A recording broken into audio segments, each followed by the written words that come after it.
Thor in the house.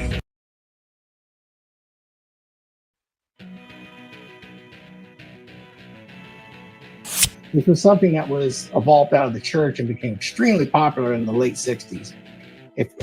There's not too many that are old enough to realize that Summer of Love, all of those things, the rebellion of the hippies, I'll tell you, all of that stuff was about perception of doing good. And it was, I think it did a lot of evil. It created sign language, which is shaming, insulting, guilting, and the extreme need to be right when you are communicating with somebody else, regardless of whether it's an intersexual relationship or not. Just open your eyes, open your ears, and listen, and you'll see it creep into your own relationships, just like Huds had just mentioned right there, as he was communicating, which is a little off, but I think it suits with where he was going. It tracks. When you're self-reflecting, be aware of sign language you might be using, because that will instigate this perception thing where you're more interested in her perception than what objective reality is. We always say in the red pill, we should leave people better off having met us than never having met us. Mm-hmm. That's that rising tide philosophy. Mm-hmm.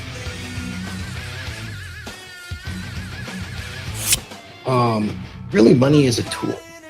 So it can't make you happy and can't make you sad. It can be used as a tool for good and for bad. What I think's happening, even Phil does this primarily, is he confuses happiness, because most people don't understand. Happiness is that proximate goal that's very temporary. Guess what? Fulfillment is that long-term goal. Money does not buy you fulfillment. That would be a fair statement. Would you not all agree? But Thor, I am happier now than I was when I was making $20,000 a year. Because the tool is offering you basic needs that you can have met without worry. It's taking your worry away. And are you mistaking that for happiness? Because stress levels are down. Exactly. And so you're actually living a more fulfilled life at this point. And that's fantastic. I think as a tool, you can buy happiness, but here's the risk. And this is where I'm going to tell you and everybody else with happiness and money. Money is basically a tool that buys you external validation. Even if it's just buying you food, it's external validation. Now, I've talked about this before. A lot of people are really hooked on external validation, be it money, be it girls, be it their thought process. They got to get something from the outside in to make them feel happy, even if it's just for a moment. This is how drugs work too. But what they're missing is that self-validation.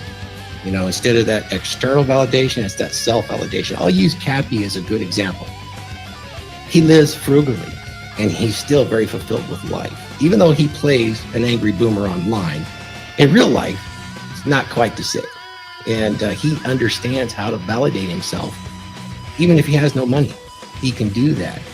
Now, that's not necessarily true. His basic needs are met. So when it comes to money, it's kind of one of those things where once your basic needs are met, you now have a lot of opportunity to bring fulfillment and create some happiness or self-validation in your life. And I won't argue with you that money can actually buy that temporarily.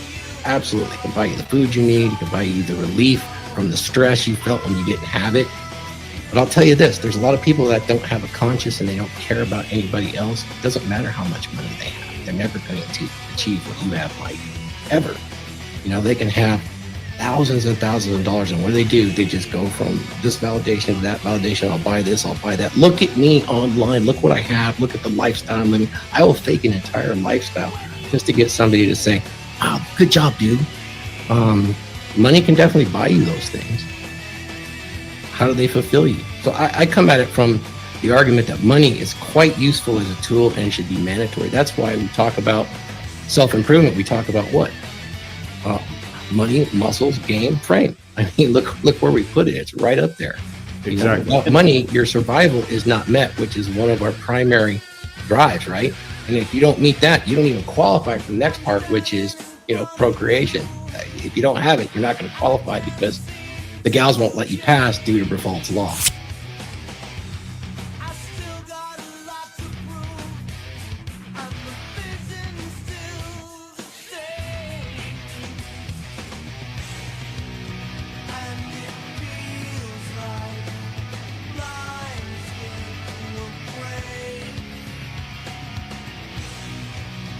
you know how to identify the time wasters, right? You guys are familiar with the term grandstanding?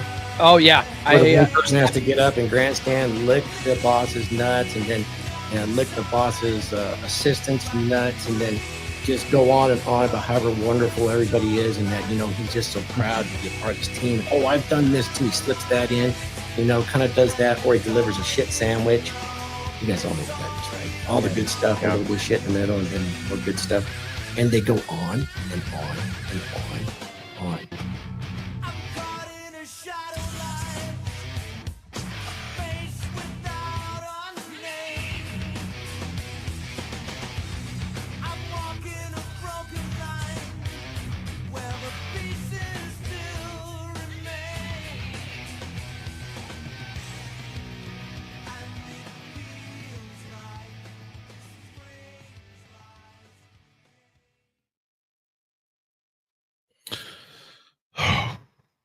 All right.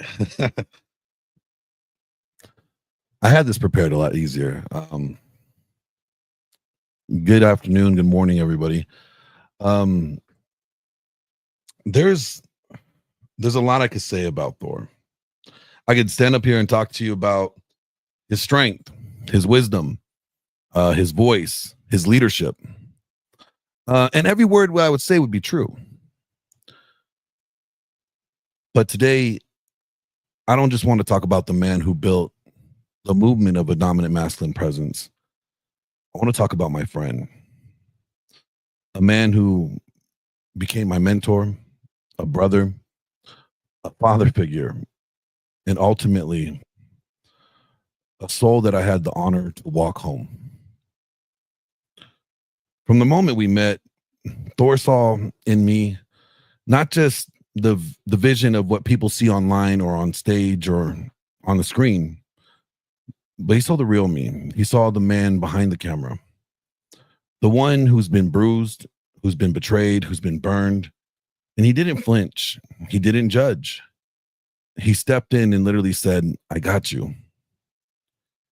He taught me that masculinity isn't about noise. It's about presence.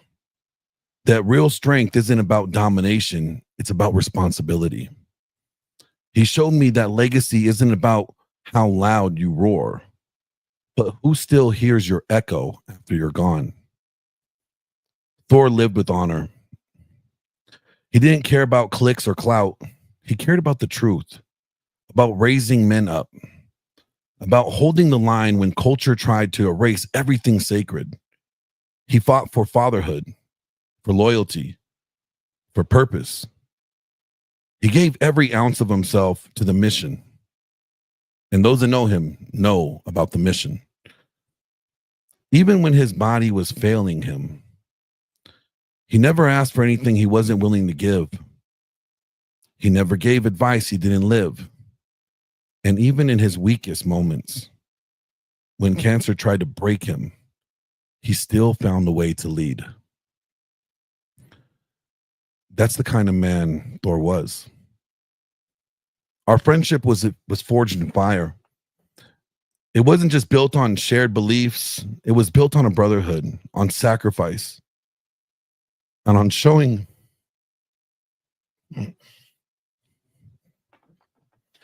up when it cost something more than you expected.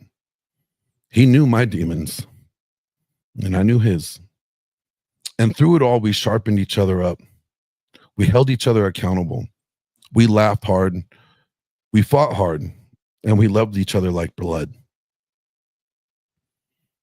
In his final days, I was honored to serve him, to carry him, to protect his dignity, because that's what he did for me, long before he ever needed anything from me. Thor gave me more than just mentorship. He gave me a deeper understanding of what it means to be a man. He taught me how to stand firm when the whole world tries to break you. He taught me how to speak with clarity. Taught me how to love with boundaries. Lead with conviction. And in the end, he taught me how to die with dignity. So today we don't just mourn him, we celebrate him. Because men like Thor don't really die. they ignite. Their fire keeps burning in every life that they've touched, every man that they've challenged, every truth that they stood for when it would have been easier to stay silent.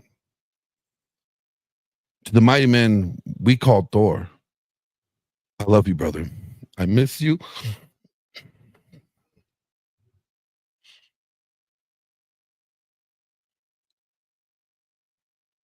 I'll make damn sure that your mission doesn't die with you. You showed us what it means to live relentlessly. And I'll carry on that torch. So I want you to rest well, my friend. You're a warrior. You fought hard, and you've earned it. I may have lost my friend, but I've gained a brother and another family. And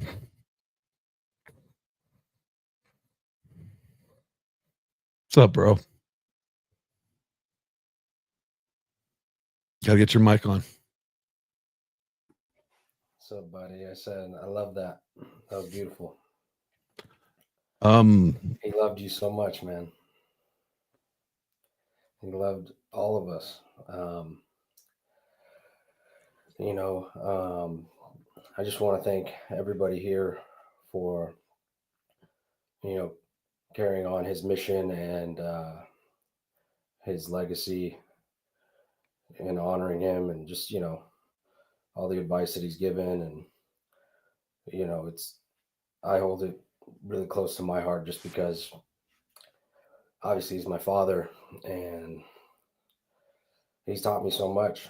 Just as much as I know he's probably taught a lot of you, and especially you, Glenn. One thing about him that I want to say is just he was so loving. I know he's very super just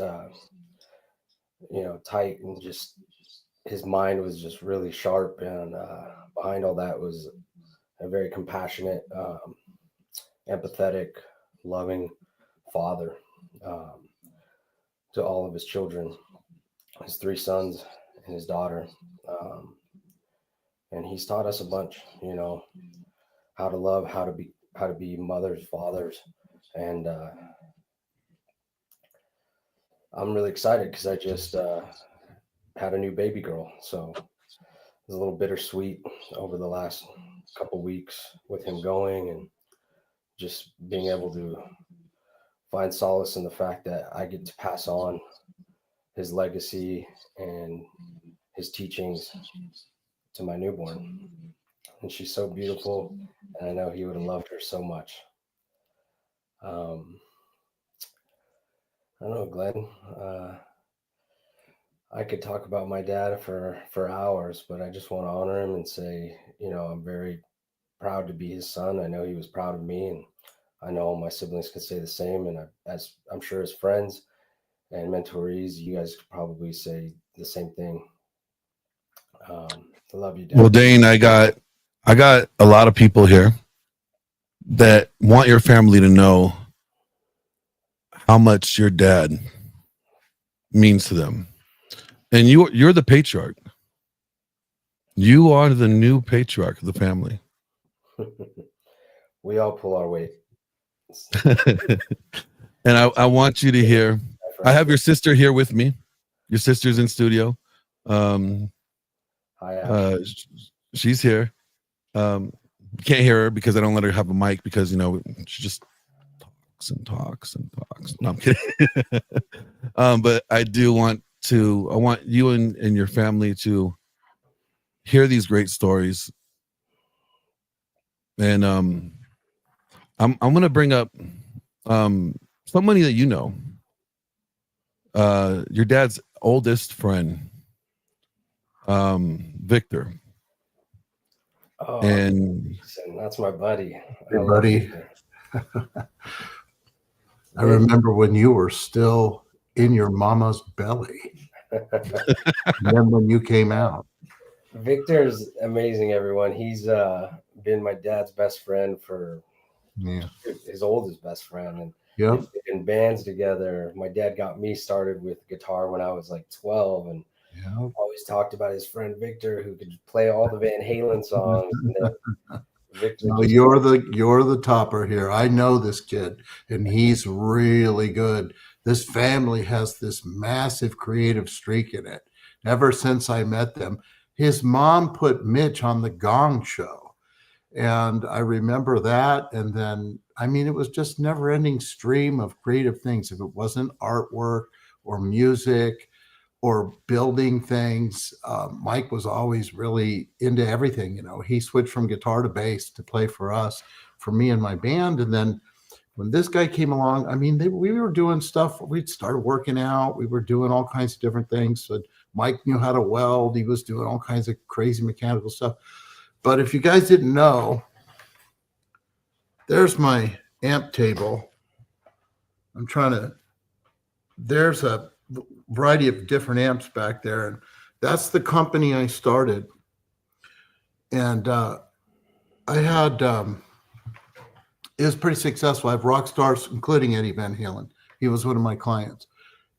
A lot of them. The song that Glenn played, Dane, that's Lynch and Pilsen. George Lynch is one of my clients. So I thought your dad would like that song, because he kind of moved from the 80s metal stuff. He was like, nah, don't play that stuff. You want hard, heavy metal with this, you know, working out. So I found something that I thought we'd both really like, and I asked Glenn to play it.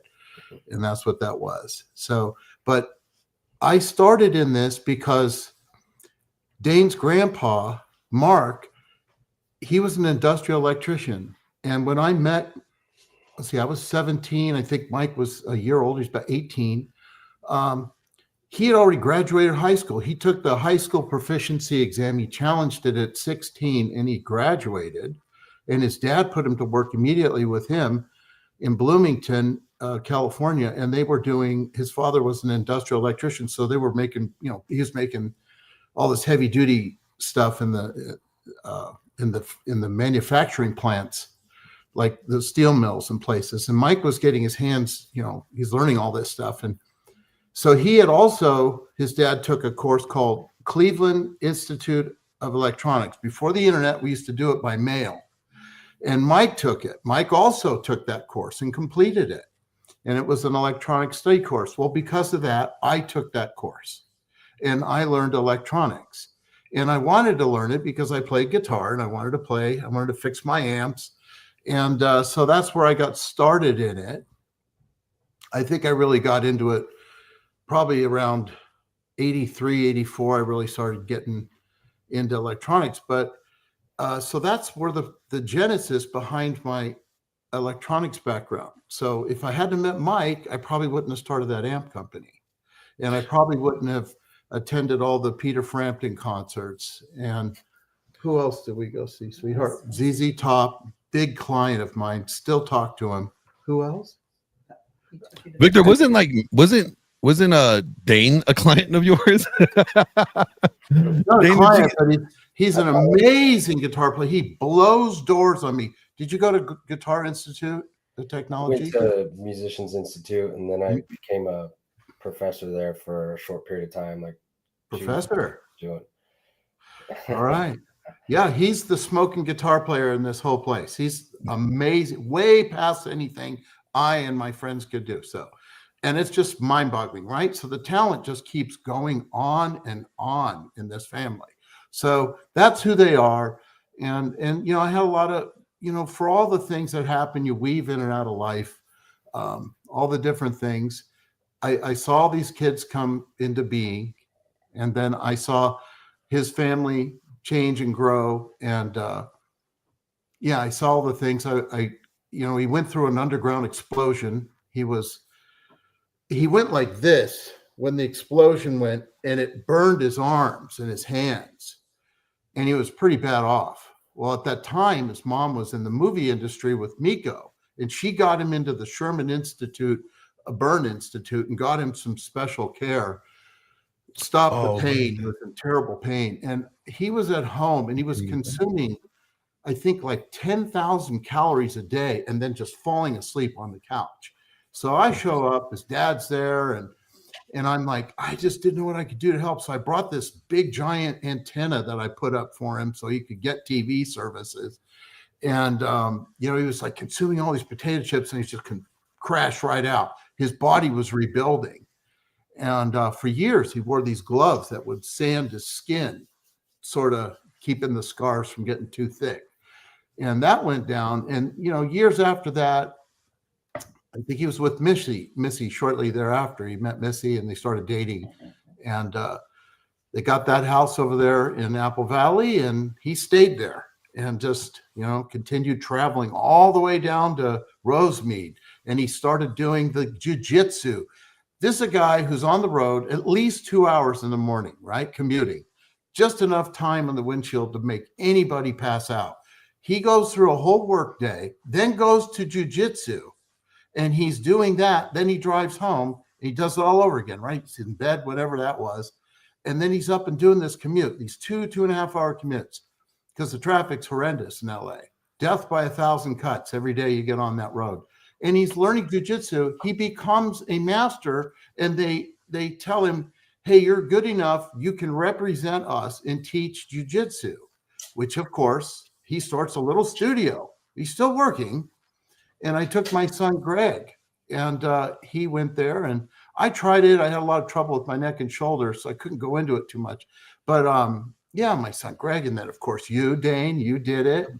That was really great. You did great. And everybody who got near him learned something about jiu-jitsu, became the test dummy. So it was fun. And there you go. So, I can go on and on, but in the end, he has so many different places of development. That's what that amounts to, right? He developed in his creativeness. When I met Mike, he was the fat dude. He was fat. He was like really overweight. By 19, by a year later, he decided that he didn't want any more of that. So he shed all this weight. He started working out. I remember I come over to his house. By the way, they lived in what looked like a castle when I first met them. His father built this custom house and he's hanging upside down like a bat.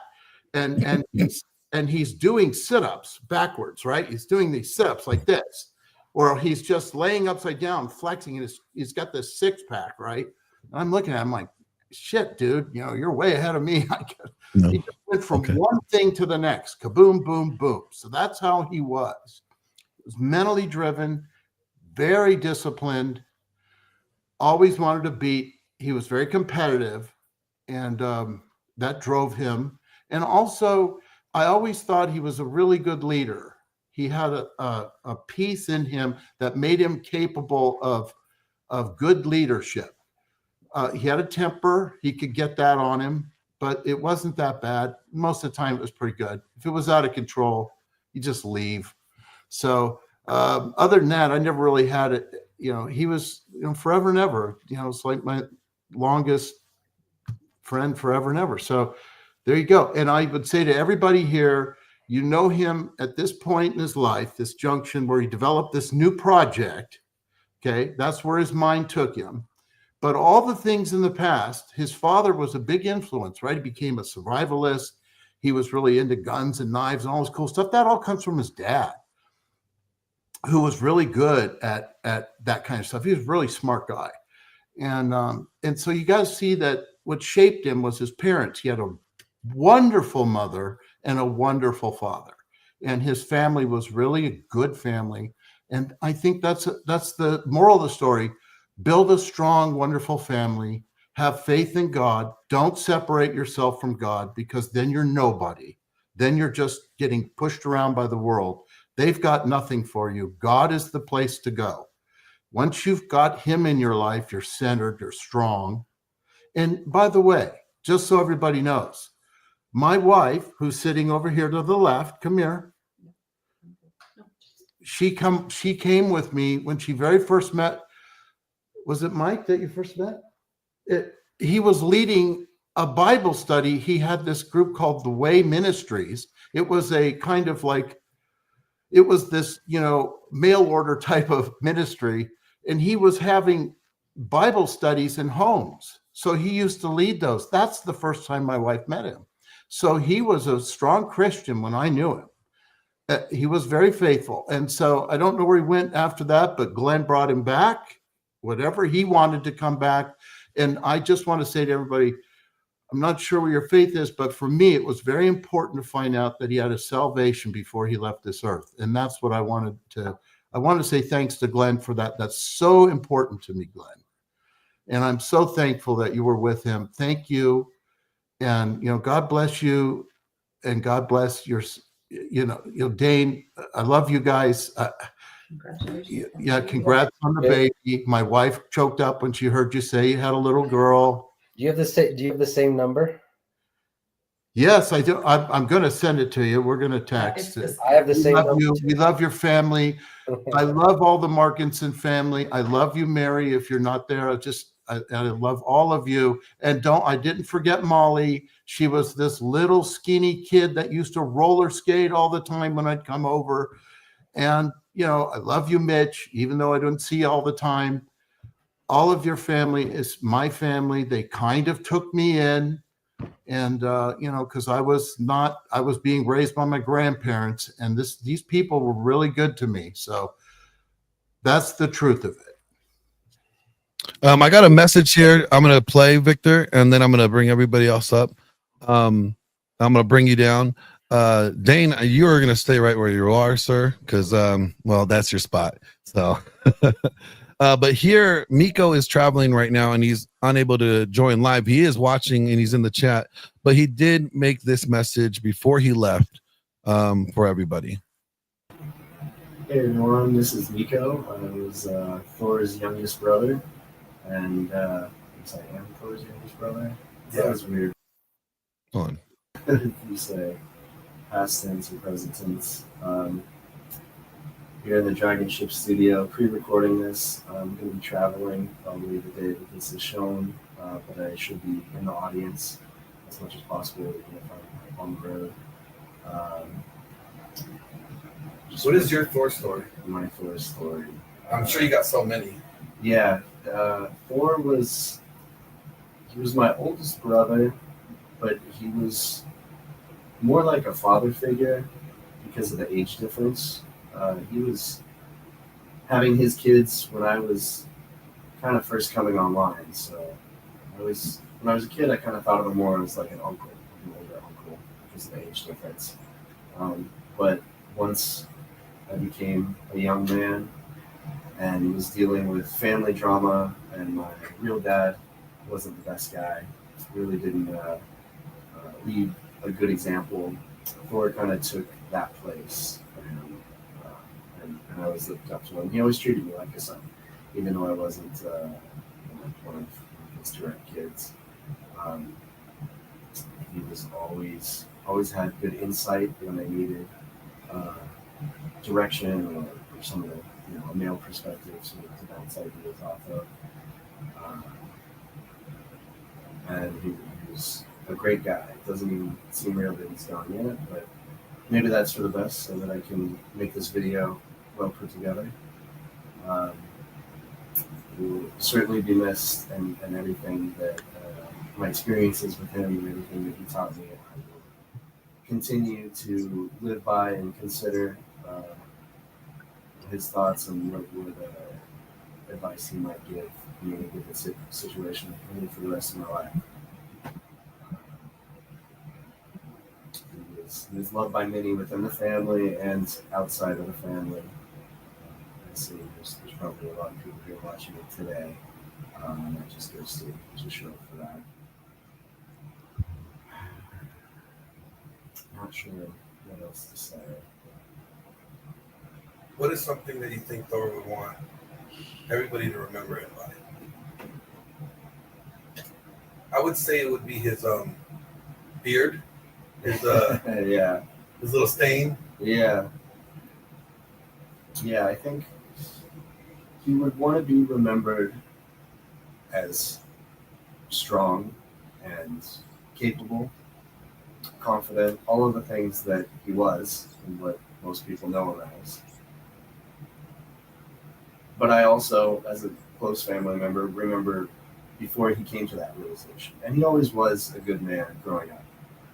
But there was a a transition at a certain point when Thor became Thor. Almost a character of himself. He really got into self-improvement.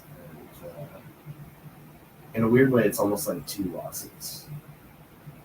Because I remember who he was when I was 10. And I remember who he was when he was 25, 30.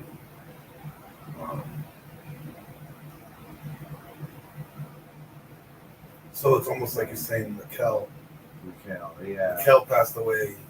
Yeah. And then Thor emerged. Thor was the phoenix that came out of the ashes of Mikkel. Yeah. He had a good life, an interesting life.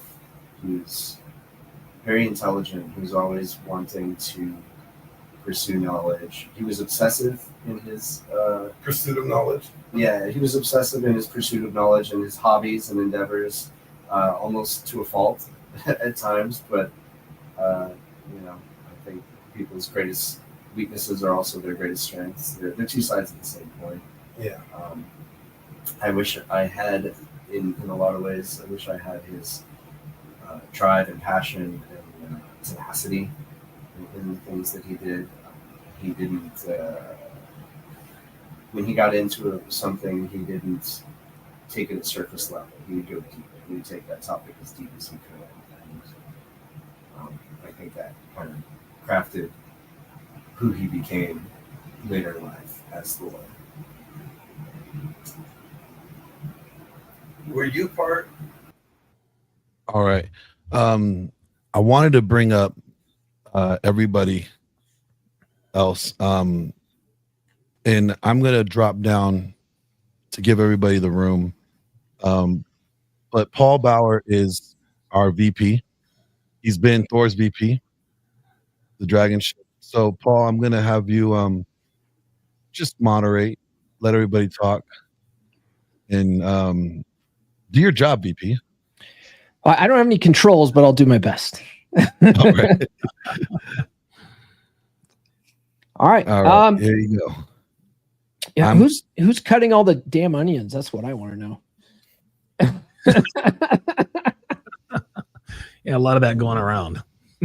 Man, it's good seeing everybody here, though. Yeah. Dana, I don't know if you ever tuned into Thor's Dragon Ship streams on Saturdays and stuff. A lot of us here were on that panel show, and it was kind of a big deal. We're kind of all a little bit of our own little family here, and so it's really good to actually get to meet you virtually on this. I wish it was under better circumstances, though. Likewise. No, I recognize all your guys' faces. I've watched the videos, and it's fun seeing the different conversations. It's enlightening. Everybody has their experience in life, and it's just cool to see how my dad is able to, give out his knowledge of his experiences, to help people. But he was also learning all the time, even until he died, just trying to figure out a new thing. Or he just, like Miko said, his pursuit of knowledge was just endless, and it never wavered. He's that guy. And I'm sure you guys all, learned that as you got close to him. So it's nice to finally meet all of you here. And I see my Uncle Mitch there. What's up, buddy? Good to see you, brother. It was really nice talking to you last week, man. I sure hope to see you spend more time with you. For sure. It's good. You mentioned Miko. And Miko, we just saw his video. A lot of people don't know this, but Miko was the kid in Kindergarten Cop that said, "Boys have a penis, girls have a vagina." That was him. That's Thor's little. Boys have a penis, girls have a vagina. Isn't it amazing? Like that little boy knew that back then, and now it's such a big fucking confusion. But let's not go off topic here. Donovan Sharp, the legendary Donovan Sharp. Stop. You've known Thor for a long time, man. Yeah. Yeah. What are your thoughts about all this? Well, you know, the interesting thing is the video montage in the beginning. The one thing that jumped out to me was when he said licking your assistant's balls. And I was just like, okay, all right. Thor's definitely in his element, right? In terms of him holding men accountable for their actions and mindset. This and something that Dane said earlier really struck a chord with me. And stay with me here because I'm going somewhere with this. There is a movie called Autumn in New York, and the very long and very short of it is that Richard Gere plays this. He's like a 48, 50-year-old entrepreneur. He's got this, he's got this restaurant business. He's a lady killer. He's got everything he wants and needs in his life except for love. Well, he meets this 22-year-old, upstart, sort of bohemian girl, and they fall in love. Well, the tragedy of it is that she is terminally ill with neoblastoma. And at the end of the movie, of course, they had their trials and tribulations. They decided to start a relationship. He found out he cheated on him. And, it's just the man woman thing. Well, in the end, Richard Gere's character, I think his name was Will, he tried to save Winona Ryder's character. Her name was Charlotte. And, with all of his money and status, he managed to get the best doctors to operate on this when and if the time came.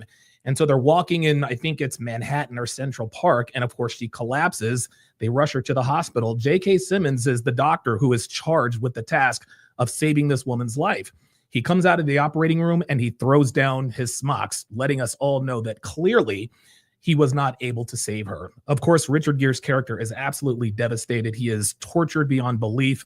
He vows to change his ways, et cetera, et cetera. Well, about a year later, he meets his daughter for the first time because he was such a lady killer back in the day. He had a few illegitimate children, and one of his illegitimate children reached out to him and says, "Hey, you're a grandfather." And so the moral of the story is this, and that I think proceeded to change his life. So I said all that to say this. The grief that is caused from the death of a loved one can be eased by the birth of a loved one. So Dane, you have my deepest condolences.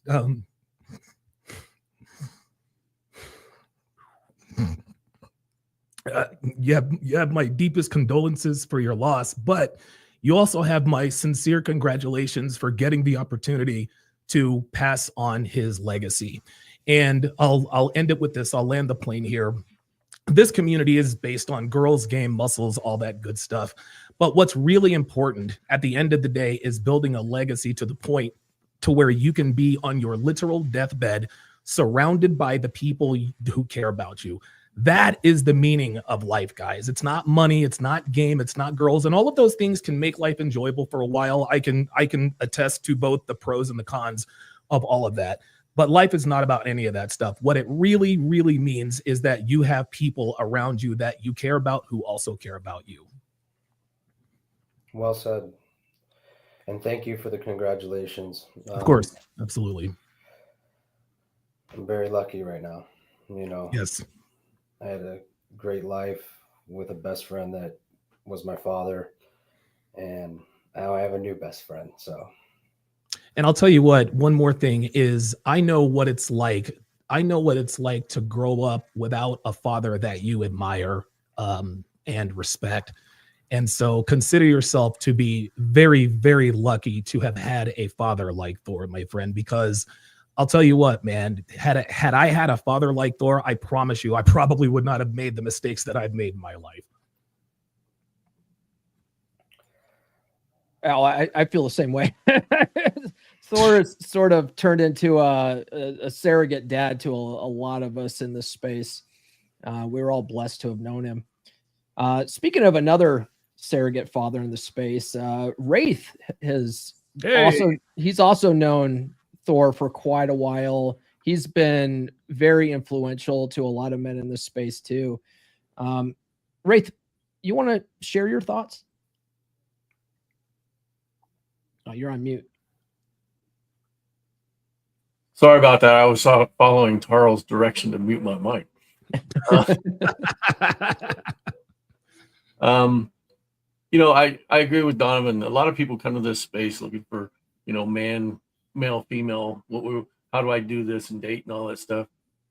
But I think one of the things that, you know, I've tried to do, and I know Thor tried to do, was to convince, you know, men that it's not about that. It's about you.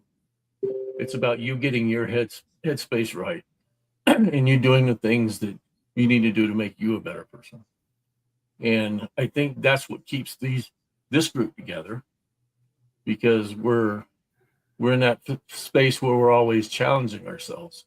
And that was one thing that, you know, Thor preached: constant challenge, constant learning, constant challenge. And I mean, he challenged me about 7-8 months ago. I'd been writing for years.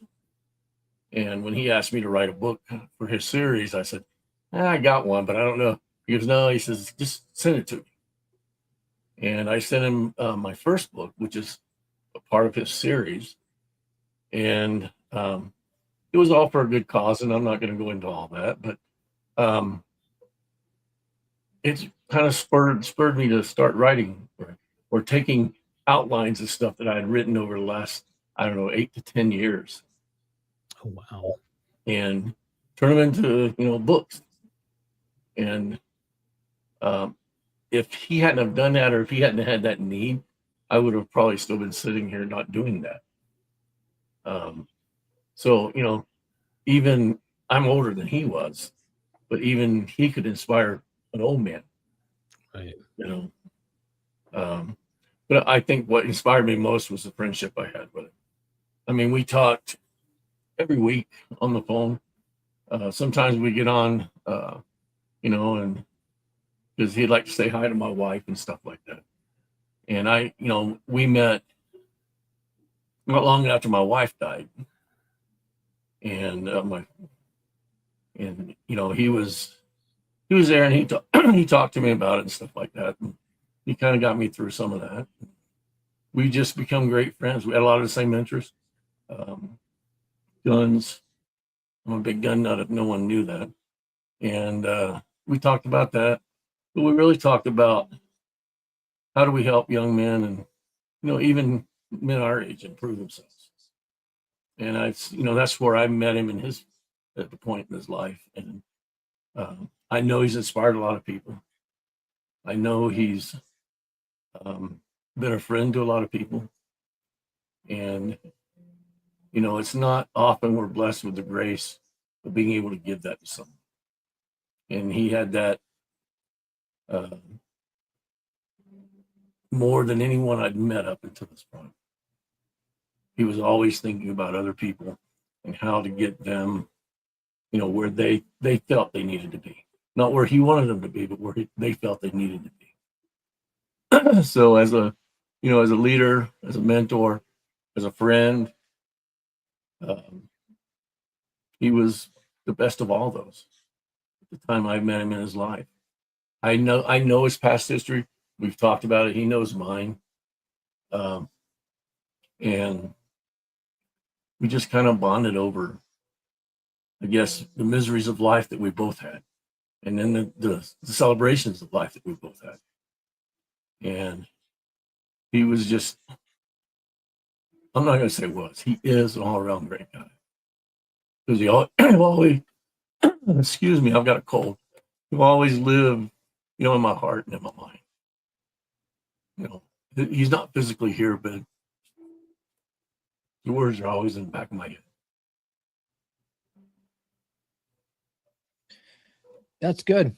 You know, you mentioned the book. A lot of people don't know this. Guys, if you are watching right now and you've read Thor's first book, A Dominant Masculine Presence, drop a 1 in the chat if you've read it. If you haven't read it, what are you doing with your life? That's what I want to know. It is a life-changing book. A Dominant Masculine Presence is a life-changing book, but a lot of you guys don't know that Thor, before he died, came out with 2 more books. He's got 2 other books out there. Wraith helped him with 1. I helped format another one. But there's 2 other books out there. If you guys get Thor's books, all that money goes to help his wife, Missy. So if you guys haven't read those, get them. They will change your world. I want to move on to Mike Steele, brother Mike Steele. Not only is he a dragon, a car on the Dragon ship. He's also one of my beer club brothers too. Mike, how did you meet Thor, and what are some of your fondest memories? I met Thor through the crossroads of the Manosphere, Donovan Sharp. Donovan Sharp is the man all men must pass through to start interacting through the Manosphere. It's great. Real quick, Fresh and Fit is in the house, guys. Thor did a one-on-one with Fresh and Fit on their channel, where he talks about being a power lineman and also a dominant masculine presence. So swing by the Fresh and Fit YouTube channel and check out their interview with Thor. It's lengthy and detailed. Check it out. Anyway, I met Thor through Donovan, and then I met Thor again through John MLD, Modern Life Dating, through his Masculine Empowerment Network course. And Thor gave a class there. And then I got to know Thor through some of the other content. I'm trying to remember the name of the show. I'm drawing a blank here, guys. I've been kind of out of the game for a bit. Rule Zero. Through Rule Zero, and then a couple other shows. And then Thor came down to Vegas, where I currently live. And I don't know if I have share permissions. I doubt it. But I have a photo here. This is the only photo I have. If you upload it, I think Glenn's still managing things in the back. Maybe he can bring it up. All right. Well, it's staged, so if he ever clicks it, there we go. There we are. That's when he came down to Vegas, and that's actually when I also met Glenn as well. But what's really cool about that is that's when he gave me some private coaching, like one-on-one, sat down in a room together, private coaching. And at the time, I wasn't making a whole lot of money. My career was just kind of meh. But what happened was Thor coached me on some things, and like how to shake hands, how to take up space, how to sit in a chair, how to talk to other men. And then I took everything he taught me in that kind of 1 hour session, and I applied it to the next job interview that I had. And now, because of that, I got that job, and I now manage a resort in Las Vegas. So, wow. I want to say thank you, Mitch. That's your name, right, Mitch? Sorry, it's the first time I met you. Thor's son, Mitch. Is that correct? No, it's Dane. Dane. Okay. Dane. Mitch is Vidar. Okay. All right. I see. Thank you, Dane. Your father isn't here, so I'm gonna say thank you to you. Your father helped me a lot, and I used to be kind of like this nervous little hamster of a guy, and he really helped me basically calm down and just kind of assert myself into whatever space I need to. And that calmness and that immovable force under pressure, I believe, is not only one of the things that has helped me become a happier, better person and a better man, but it's also why my career is taking off. And right now, guys, I am currently in the interview process for a different job that pays even more than the resort administration job. That's unbelievable. And it's understanding how to play the game. And Thor taught me a lot about that. And so, Dane, thank you so much for your father. Thank you. All right. That's good stuff, Mike. Let's throw it over to Chavez. This is the first time meeting Chavez. Nice meeting you. What do you have to say about Thor? How'd you know Thor? Yeah, first and foremost, thanks for having me, gentlemen. Most people don't know who I am. I'm in a very peculiar, I I guess you could say, situation, because I carry the the weight of regret in terms of learning about Thor a little bit too late. I wish I would have known about him earlier. And full transparency, I've been kind of studying his methods and studying his ways. Not very long. As a matter of fact, I got his book on order. It was supposed to be here yesterday, but they had like a misshipment. I'm pretty upset about it, to be honest with you. But I wanted to give an interesting perspective as an outsider, essentially, but also as one who understands the logic and the reason that this man applied. It's absolutely amazing to me to see and listen and hear how he conducts himself in such a professional, respectful way. And it really, he clearly understood the end goal. He really clearly did. And what's ironic is that I preach this stuff all the time, but he put something into perspective that I've been trying to say for years.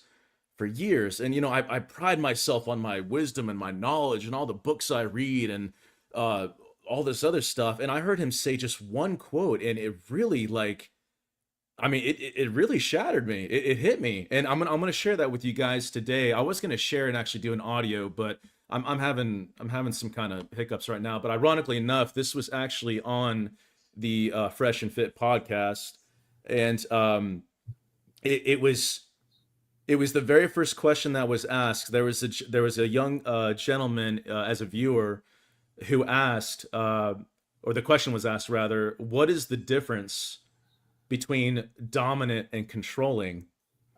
And Thor's response was, and I quote, "There's a huge difference between dominant and being controlling. Dominant just being in control of yourself. Dominant is just being in control of yourself. Think of it this way. If you have really good problem-solving skills," and I'm trying to speak slowly so this can kind of marinate, "you're dominating everything in your life. That's highly attractive, and you're not controlling anything except your life." Right. And for people looking in, it looks like, you really got your shit wired. Controlling is you don't have any of that shit wired. So you're telling everybody else to do stuff for you. And here's the key part here. In an effort to either inflate your worth or to, make up for the weaknesses that you have. It's a simple end quote. It's a simple quote, but I absolutely believe that in the short term or in the short run that I've learned everything about him, I feel like that already encompasses everything that he has been trying to say, and that can go in so many different directions. It's like it's a universal applicable law and rule that every man can absolutely apply to their life, from the younger generation to the now generation and even to the older generation. And the reason why that spoke so much to me, and I'll close with this essentially, is that I'm making it my mission to create more awareness and to help the boy become a gentleman. And I want to be able to encourage girls to become ladies. Chivalry is not dead. Modesty is not dead. And this man clearly understands that. And it's just so important to me. He, like many of us, have a choice to make each and every single day to choose what is right and to choose what is easy. And somebody said earlier, he never wanted the fame. It wasn't even about the money. It wasn't about the popularity. He clearly chose what was right. If he chose what is easy, he could have sold his soul and been super popular. He could have lowered his standards. He could have lowered his principles, his values and morals and everything, and stood on his own name. But he knew it was much bigger than him. And he absolutely, and again, just as an outsider learning about this man, he absolutely exemplifies what a real leader, truly what a real leader needs to be. And man, I can't wait to dig in deeper. So brothers, and any of my sisters out there who are listening to this, stay the course, fight the good fight, defend justice, honor. Let's restore the lost art of civil discourse. And thank you so much for having me, guys. I think I'll probably be stepping down, but thank you so much for having me, for sure. Yeah, thanks for sharing that, man. Appreciate that. Let's throw this over to Tarl. Tarl likes to yell at the audience. That's what he's known for. Why don't you yell at us about what Thor means to you, man? Well, Thor and I met actually vicariously because I fell down the rabbit hole of the manosphere looking to how to become a multimillionaire the legitimate way. That was the original search I put into Google. And I more or less ended up stumbling down that rabbit hole, found Rich Cooper's video, found Donovan Sharp and Myron, found Rolo and MLD, and then found Thor and MLD's mastermind. And it was kind of interesting because we ended up bonding unexpectedly, because when he was telling a story about touching the live wire in 91, turned out that's the same year me as a 6-year-old child ended up going through a similar physical hell, more or less the story of Odin. We both had to give up a significantly physical problem. We had to go through a turmoil, give something up physically in order to acquire wisdom. For me, that was the wisdom of delayed gratification, right? Like Thor learned he didn't double check his work and he touched a live wire. For me, I was scared of needles, and so I chose a urine test over a blood test, and it came back negative wrongly. So I went through 2 weeks of hell as a 6-year-old, basically going through acute ketoacidosis, which is an extremely high blood sugar. And when I found out that we both went through that physical hell similarly the same year, I was like, hey, let me share that story. And ever since then, like Thor and I have been kind of in contact, and he saw what I, did working with Fresh and Fit. And when he decided that he wanted to try to revamp everything, he had one plan, but he had a couple of variations of that plan. One included him winning the battle with cancer, and one included him, making sure that everything would still go the way that he wanted long after he passed. So he asked me when that time came to help out whoever needed that help with his community to make that happen. So that's why, Glenn has appointed me as a secretary and brought me on board, and I'm helping with this process. And that's a perfect springboard to talk about what, Paul wanted to talk about next and play a video. And this is what Thor is basically going for and what we will be working on. This is just one part of it, and there's still a lot of logistics we need to figure out in order to make everything happen. But, we do have a lot of things in the work, once again, honoring Thor, not just on this stream, but continuing forward. That's good stuff, man. I think Glenn wants to play a video next.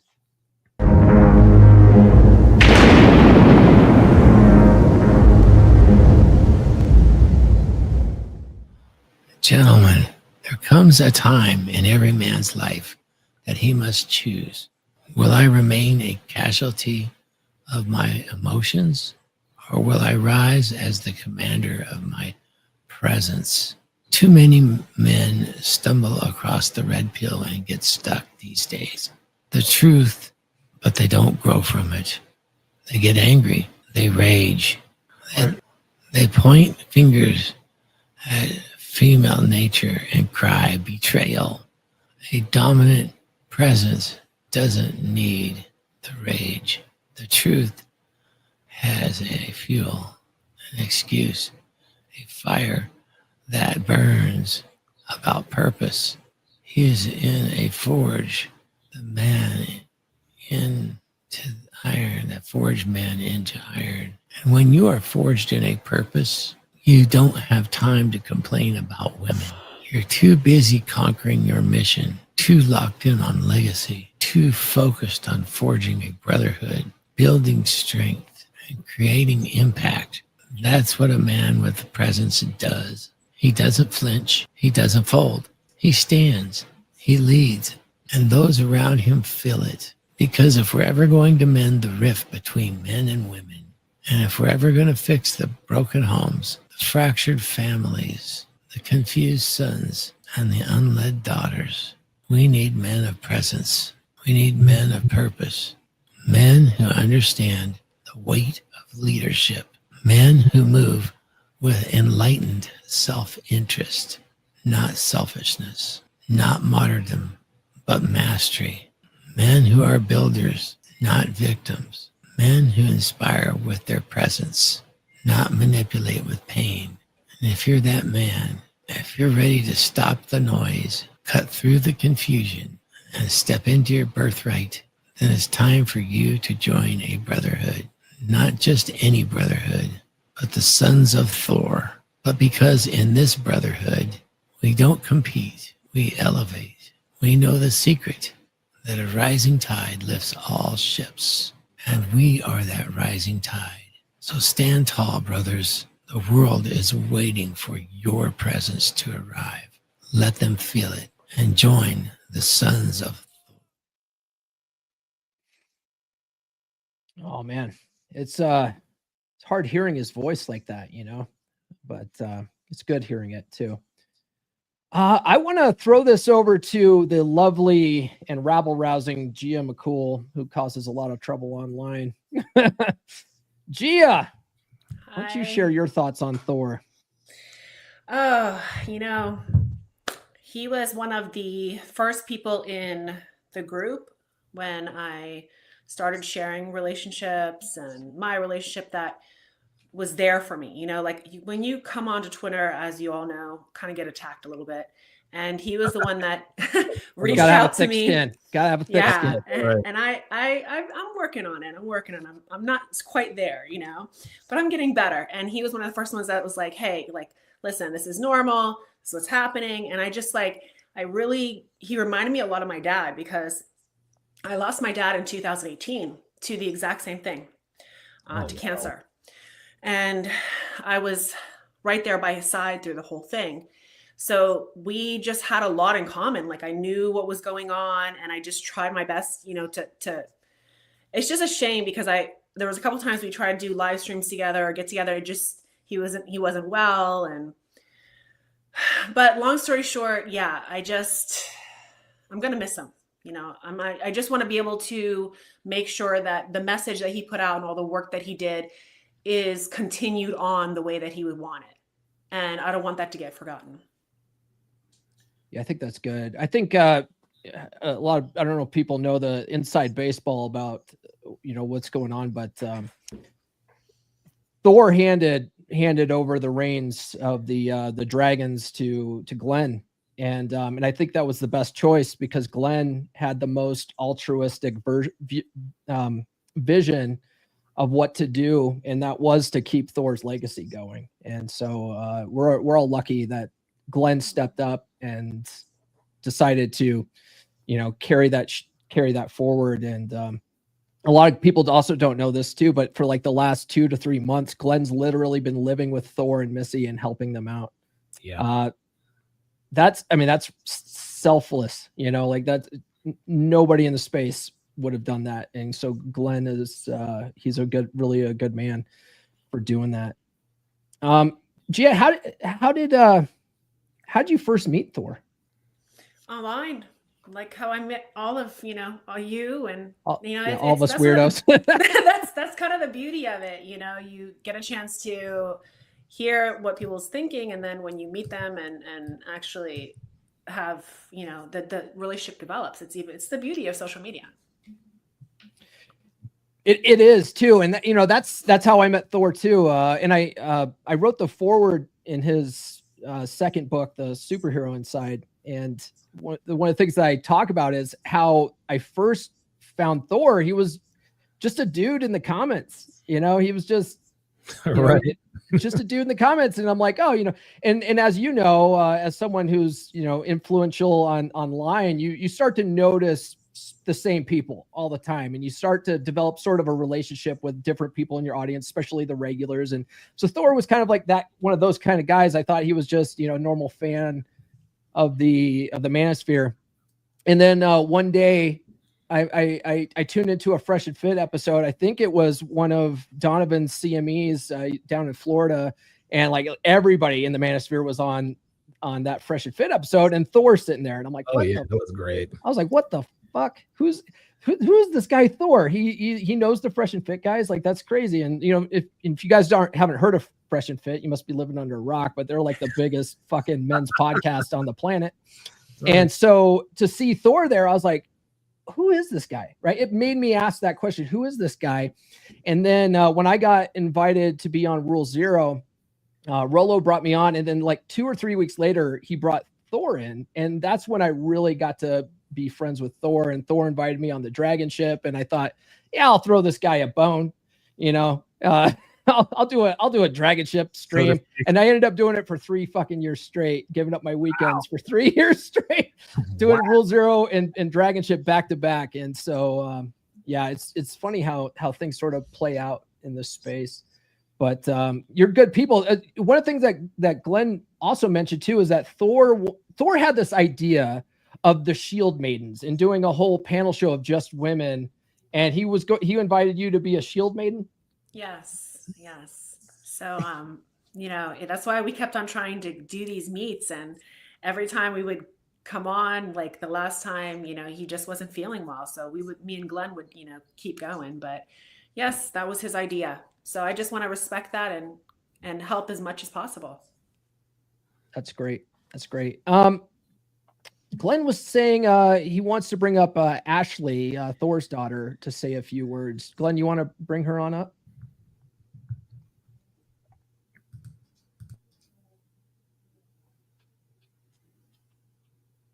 Yeah. Okay. Hi guys. You're live. Let's go. Live. I don't do this kind of thing, but I'm being forced to today. No, I'm just kidding.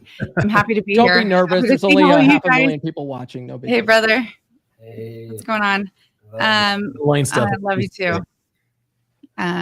No, today started out really, really hard, but this has been really good. Really good. It's good.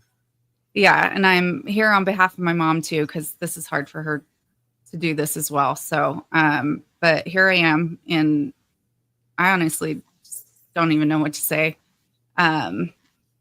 Everyone said so many wonderful things, and they're all so different, but all along the same lines, and it's also true.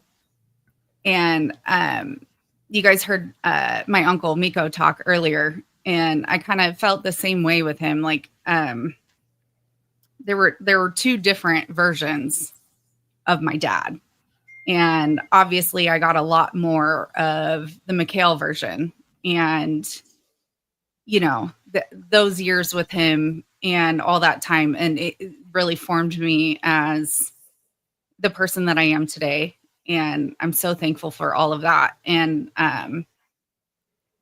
yeah. And then, life changes, and, you move on, and I became a big girl, did big girl things. And, he went on to become Thor and really take that on, and went head first, and, he doesn't do anything half-ass. So it's been really cool. I didn't really get to see a whole lot of that, is what I'm saying. I've been really busy with my family and other things. And just over the last week, hearing all the stories and seeing all the videos, and it's just been so cool. But I kind of feel robbed that I don't get more time to see more of that and understand it more and appreciate it, and just have more time. But I mean, just so many things. I mean, I've been here for a week now, helping support my mom, and, just do all the things. And his legacy is already living on so much. Like, I got one of his necklaces today, and I think that's so cool. And the Thor's hammer you're talking about? The Thor's hammer. It's right here. My girls are wearing them too. 2 little daughters. Just things like that. Little things.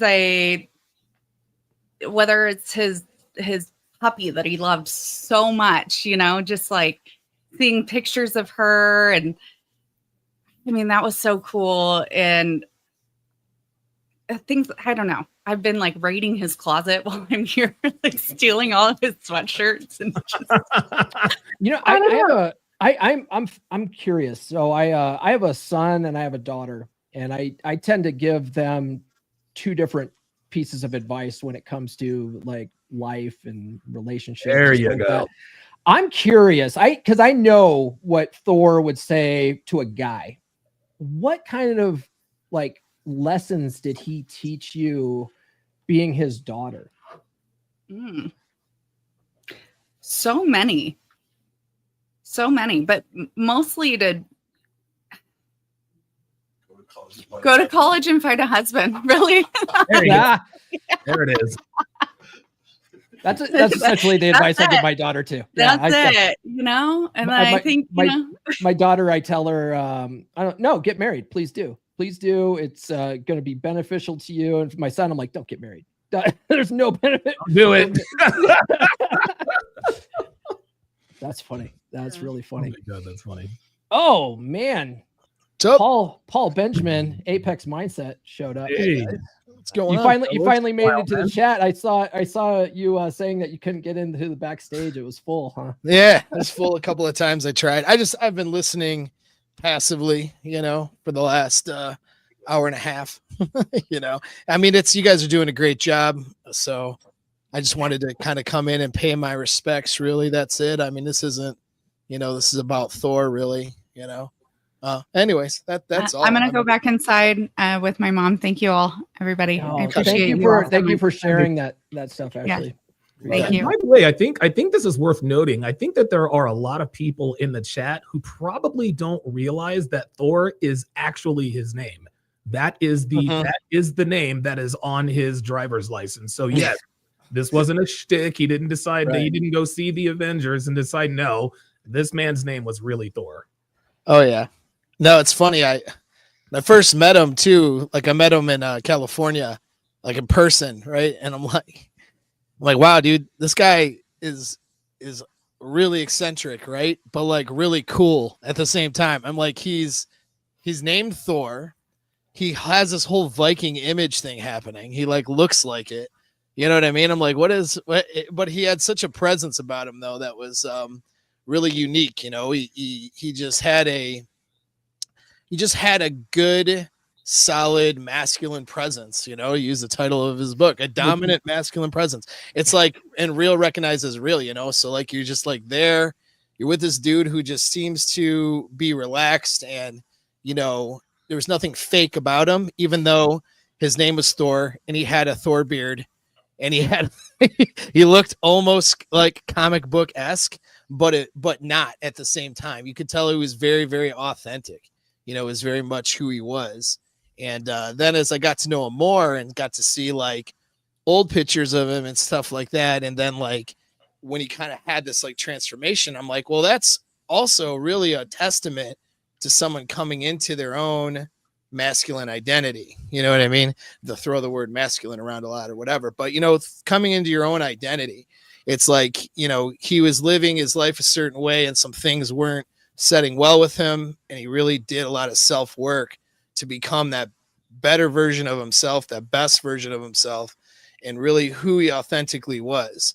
And I could tell from the old pictures and the way he talked about it, like, when he kind of made this transformation, and he was transforming into himself, into who he really is. And that's what a lot of us do, I think, as coaches of other men, which, Donovan and Paul Bauer, you guys are, it's, you guys are coaching and mentoring other men. And a lot of what you see is guys coming into, your coaching space, whatever it is, and they're not living authentically who they are. But then as they develop with you and as they learn more about the world and learn more about themselves, they start to do what they want to do and what is more authentically themselves, discovering who that is versus, what everybody else wants them to be, what everybody else wants them to do. And so it's really interesting to watch that process for people and really rewarding to do that. And then you could see that Thor embodied that. He was that guy who did that for himself, and then he dedicated his life to teaching and helping other people do the same. So I don't know. It was just it was a blessing to have met the guy and have become friends with him. And I also had the honor to work with him and Missy as well on some mindset stuff, kind of more related to my practice and what I do. So after her accident, and it was an honor that he trusted me, to do that. And we saw she got really good results from that stuff too. And the few times him and I did some stuff together, we it was really rewarding for us both. So that's really all I have to say. I mean, it's, you know, you guys are doing a fucking great job over here. And yeah, it's too bad he's gone. You know, I want to add, you talked about Thor and this identity and how when you first met him, he was almost comic book-esque and he had this presence. If you guys haven't done it yet, get Thor's second book, The Superhero Inside. It talks all about developing that identity That's a really for good yourself. It will change your life. It will change your life. And like I said, all of Thor's books, all that money goes to Missy now. So you're not just learning something, you're actually helping out the family. So please do that. Glenn's back. Cool. I can step down now. Yeah, it's it's a lot easier to run these things from behind the scenes, so much easier. That's why you're Mr. Producer, right? That's right. That's right, Mr. Producer. I want to go to Red next. What you guys don't know is me and Red have been friends for a good minute now, and through the entire time I've been here, Red and Thor start having conversations about AI, about the future of things.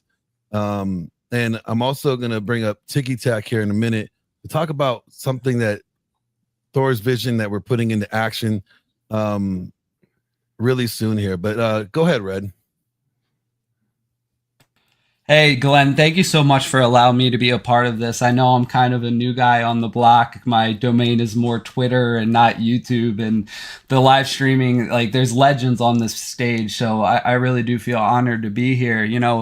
My Thor story is I found out about him from the episode of Fresh and Fit that no one watches, right? Everyone only watches the after hours, but I watched the How to Make Six Figures with Blue Collar Trades. And I heard this story of a power lineman who took a huge electric shock and then became this male self-improvement guru that wasn't out here just talking about building harems and the red pill, blame women, red pill rage. This was a guy who was an intellectual. We talked about everything from technology to politics and philosophy, and he was a great man. So I think that the people in this room are a reflection of how much impact he's had on the world. And I think that his legacy is going to be a great one.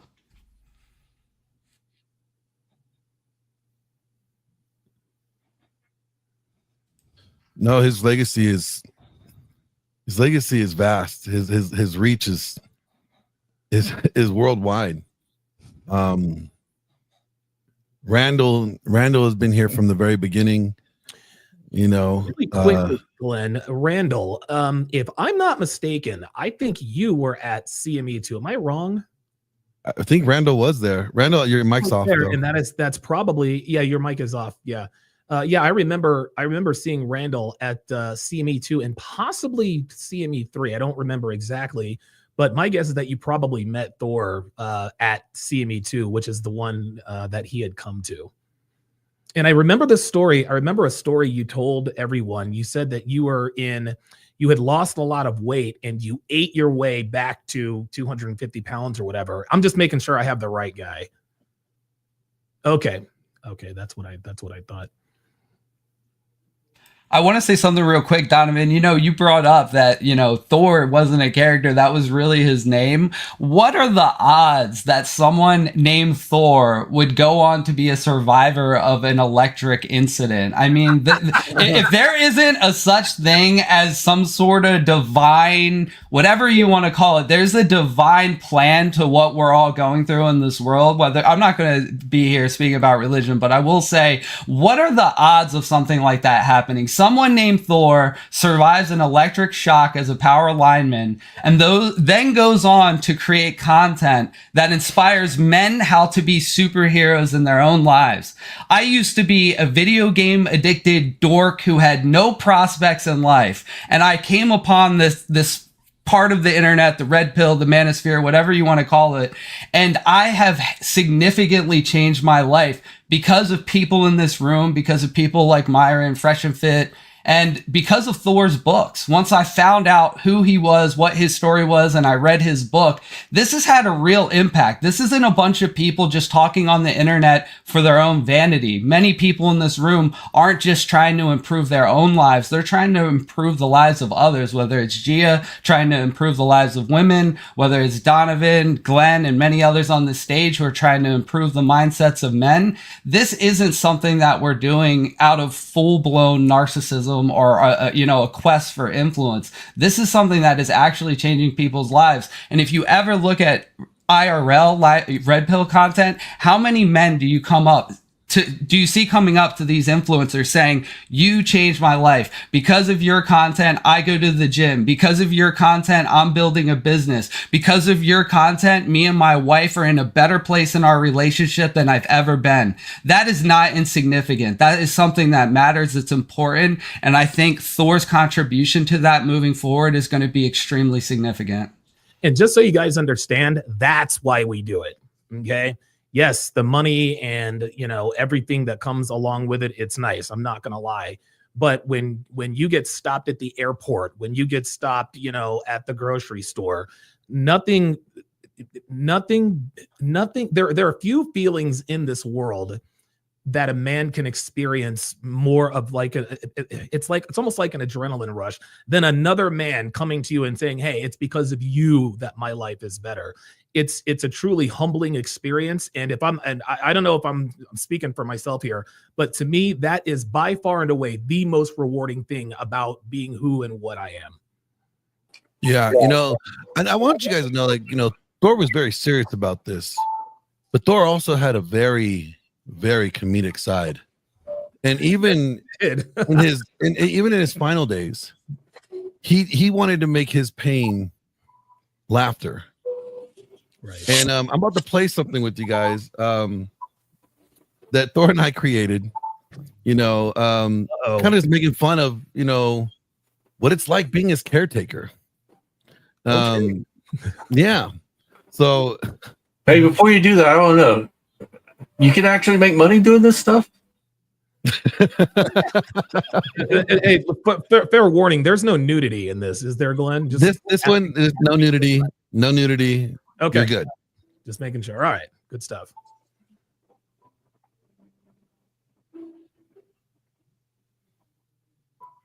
So what's it like being a caretaker for RP Thor? Well, let's just say brings back the fight from the good old military days. He could be a very strong-willed individual.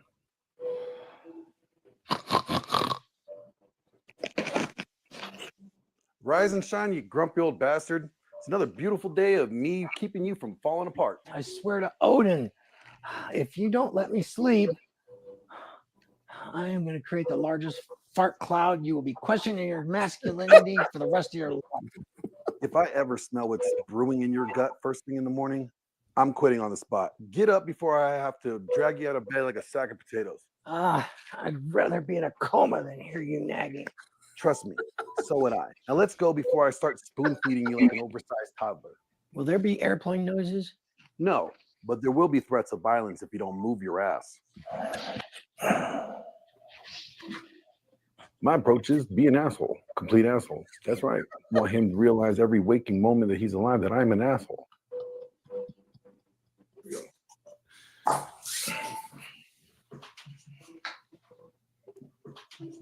What the hell is this?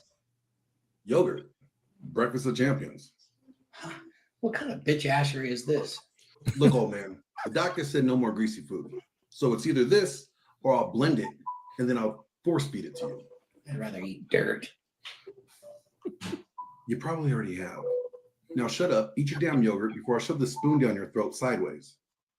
Back in my day, breakfast involved 6 eggs and a woman licking syrup off of them. Stop. Nope. Don't you finish that sentence. I will drown myself in this yogurt before you finish that sentence. What's wrong? Don't like hearing about a man's glorious past? Bro, I have to help you in the shower. I don't need a mental image of you covered in syrup, okay? Fine, I'll eat this pathetic yogurt, but if I grow tits, it's your fault. At your age, they were going to sag anyways.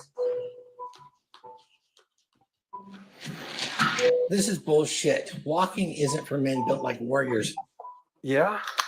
Well, standing up without wheezing is for men built not like they're about to be a collapsed barn. Keep walking before I speed it up, all right? I don't see the point of this.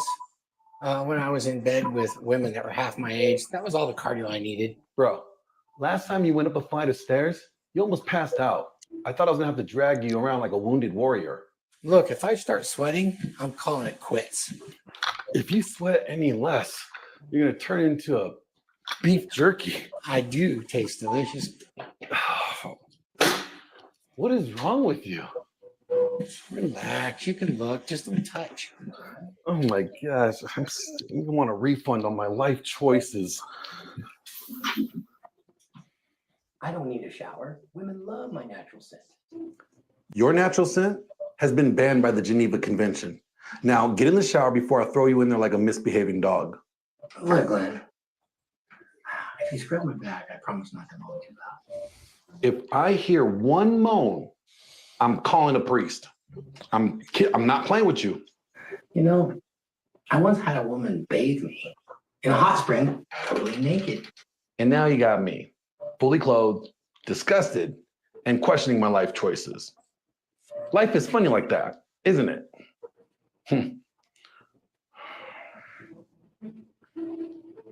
All right.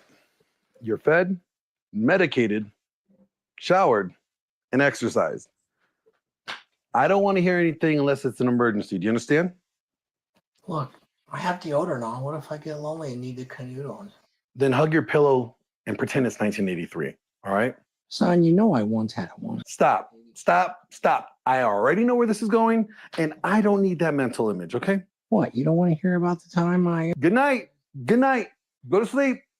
Ah, my Viking son. Go to sleep. I'm going to go pray. Thank you. Would you check on Melissa too? She gets very tired this time of day. I will. You don't get out of bed. Just stay there.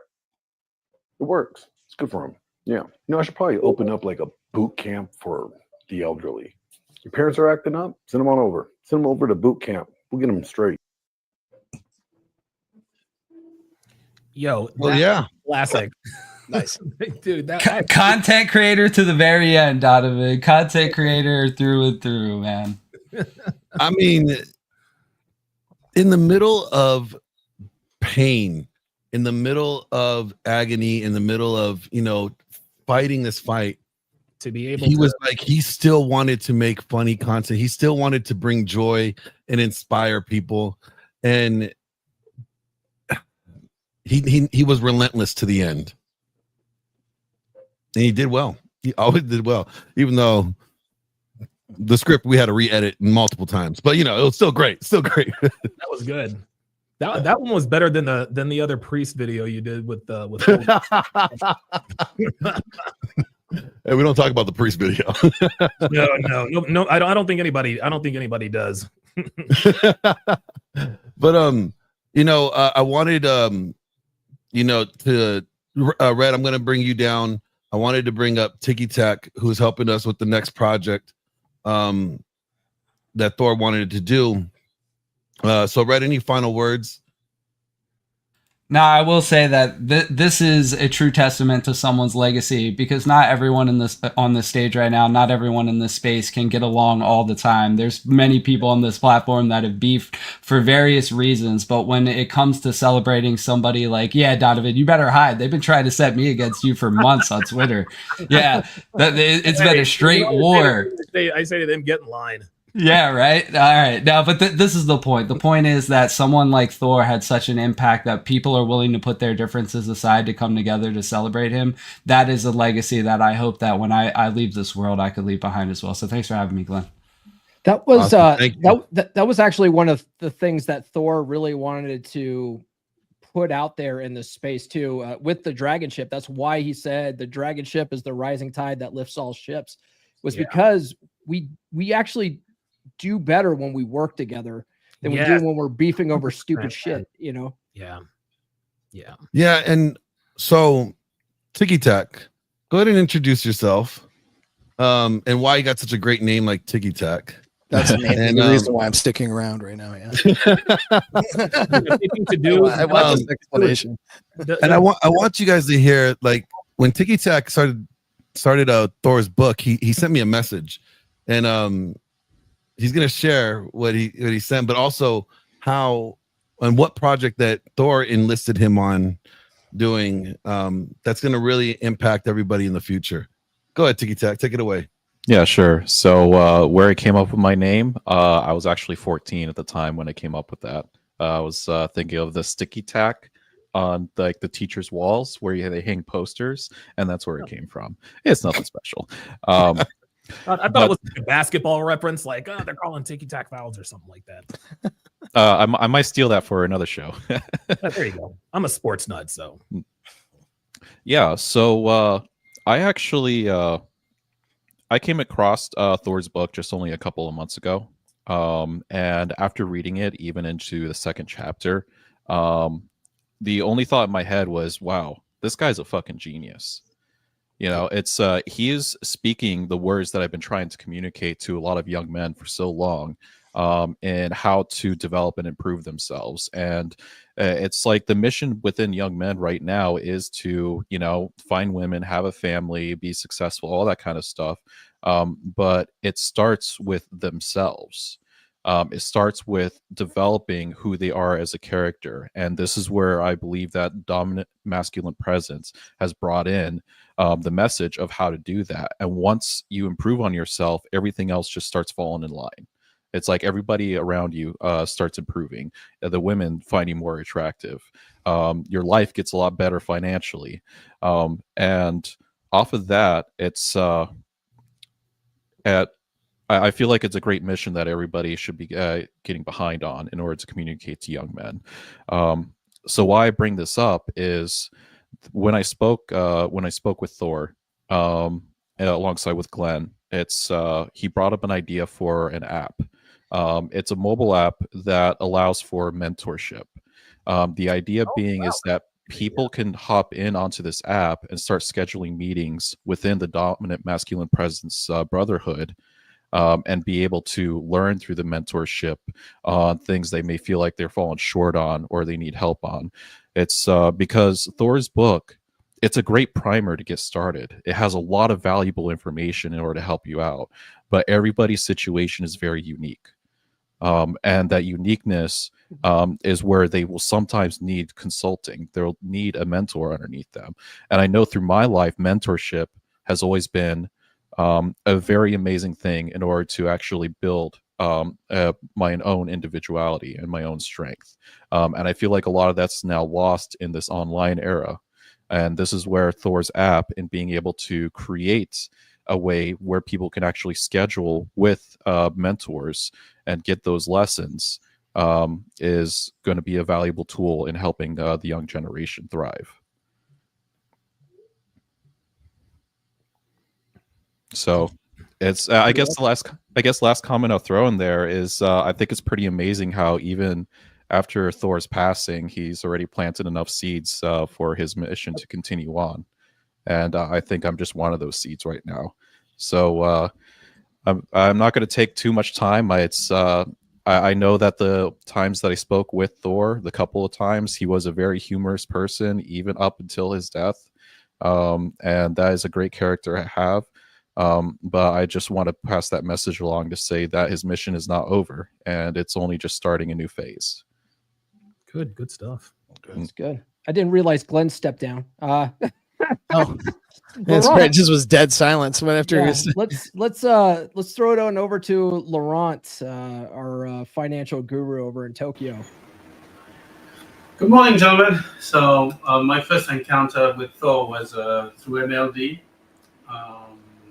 It was a week long. MLD does those marathon coaching when he brings a lot of people. And what Thor said really resonated. I was in a very tumultuous relationship, abusive relationship, and still feeling the echoing to this day.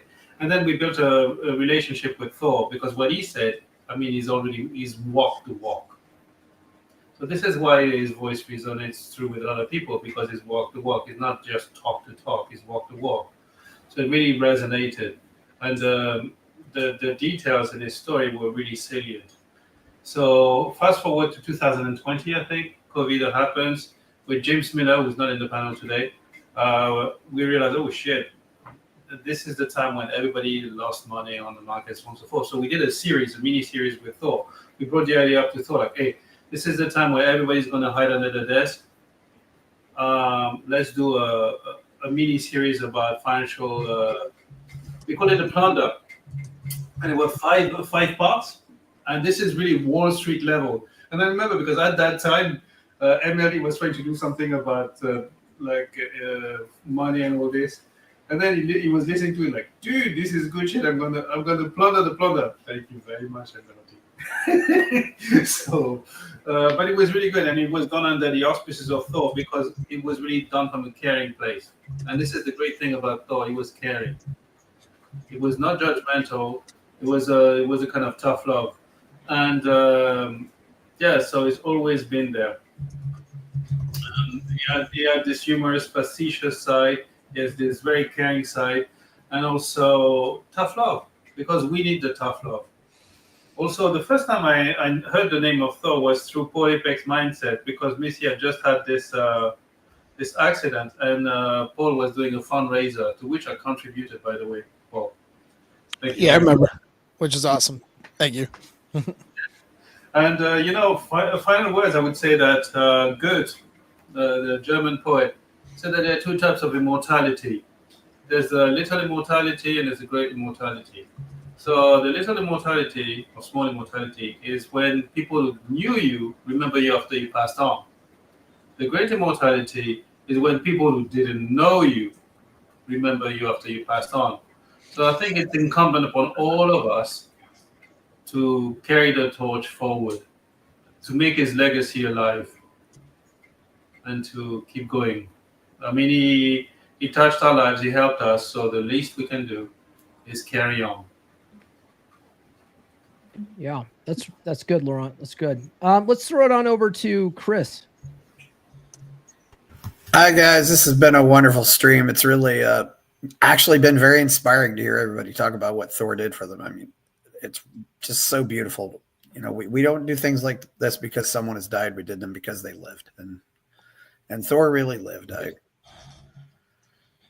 I definitely encountered him through MLD's community, I believe, but there was always a sincerity about him. And, you know, there wasn't anything showy, or he didn't go over the top, but he was just there. And he was definitely a presence who grabbed your attention and held it. There was just something that said, I better listen to this guy. And I don't feel that way about very many men out there. I did not get a chance to meet him in the flesh, but certainly knew him online. I'm sorry I didn't know, but I loved his story about about his mistakes. And when you're honest about your mistakes, I think it creates a lot more trust and credibility, because if none of us are perfect and we try to act like we are, it's just going to turn people off. Thor was a great guy. We'll miss him. And I do have somebody. Can somebody give us an update on how Missy's doing? Dane, you want to give us an update on that? Yeah, I mean, she's hanging in there, staying strong. You know, she loved her husband very much, and they've had some struggles before it got really bad, and she's I know she's grateful for the way he set up everything, and I think she's getting a lot of support from the rest of the family, myself, my sister, especially my brother. Glenn has been a godsend. So thank you, Glenn. Yeah. For helping out my mom. Appreciate that. Well, you certainly have a lot of the same mannerisms. I'd love to see that, see a video on how to do a job interview. That was just an amazing story. How to sit, because game applies a lot more than to a lot more than women. Unfortunately, it's certainly job interviews. Yes, that is definitely true. Yeah. That's why I always say when you level up to get better with women, it tends to make you a better man in all areas of your life. It's weird how that works. It's almost like social skills. Like if you can't talk to a woman in a grocery store, you shouldn't be able to talk to a woman, you know. Period. This way. It's all I'll put about it this social way. skills.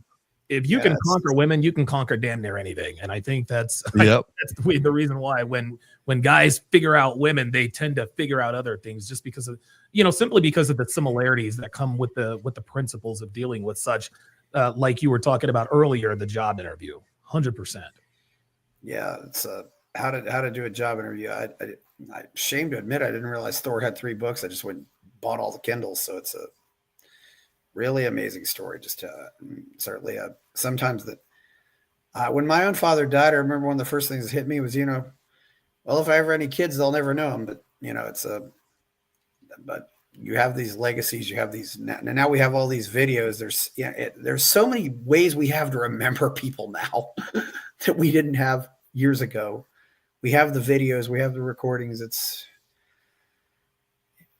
used to be getting your picture taken was just a big deal, but now we have all this stuff. We're so fortunate to have it now. It's Thor was a good man. I'm glad I got to, and really inspired to.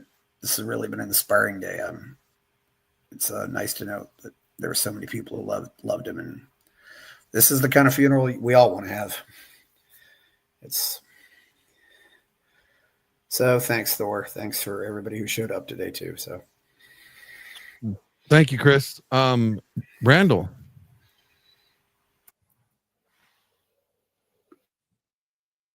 You muted, Randall. Muted.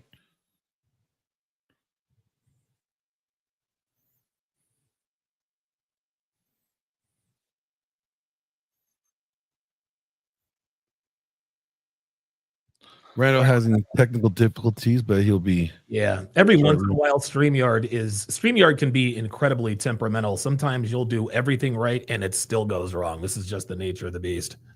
Yeah. So what happens when you're doing it live. Doing it live, folks. Hey, do it live. Randall, are you there? Do we have you? All right, I'm gonna go ahead and play this video while Randall's taking care of that. I really want you guys to understand he was very, very dedicated to writing this next book that I have been tasked on. The elegant femininity presence, and it goes with the Shield Maidens. And people may be wondering, well, why is Gia here? Well, Gia, he had this list, and I'm just gonna play what Thor says. Here we go. You really wanted to push the Shield Maidens. Yes. And like most guys in the RP space will say, no, women don't belong here. Right? That's correct. But you're saying, no, women do belong here. Men and women are better together than apart. We're not adversaries. We need to build a bridge. And, that's what we plan on doing with Gia McCool, when we work with her. Right. And I know she's watching right now. She just messaged me. So Good.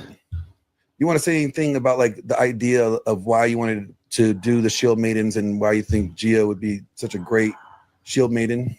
I do, because Gia understands the power and the concept Let me get this word. of how men perceive fame and loyalty and status. She really does. She understands the status, and she's one of the few that I found that does. And she finds that the status, when it's tied to merch, is valuable. She also finds that the books, when released and when given away, are extremely valuable as well, because they give everybody the background they want, such as women do want to become they do want to become Elegant femininity. An elegant.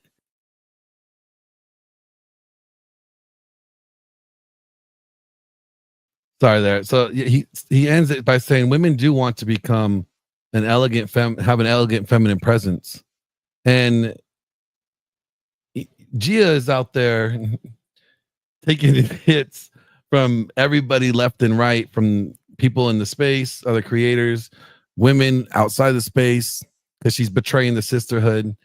And Thor really wanted to encourage her and wanted the dragons and the sons of Thor to work with her in helping develop that Shield Maiden squad of other, women like Gia who have no problem in saying, yes, no, we want a dominant masculine man. We want a man we want to be feminine, not feminist. We want to be feminine and friendly, and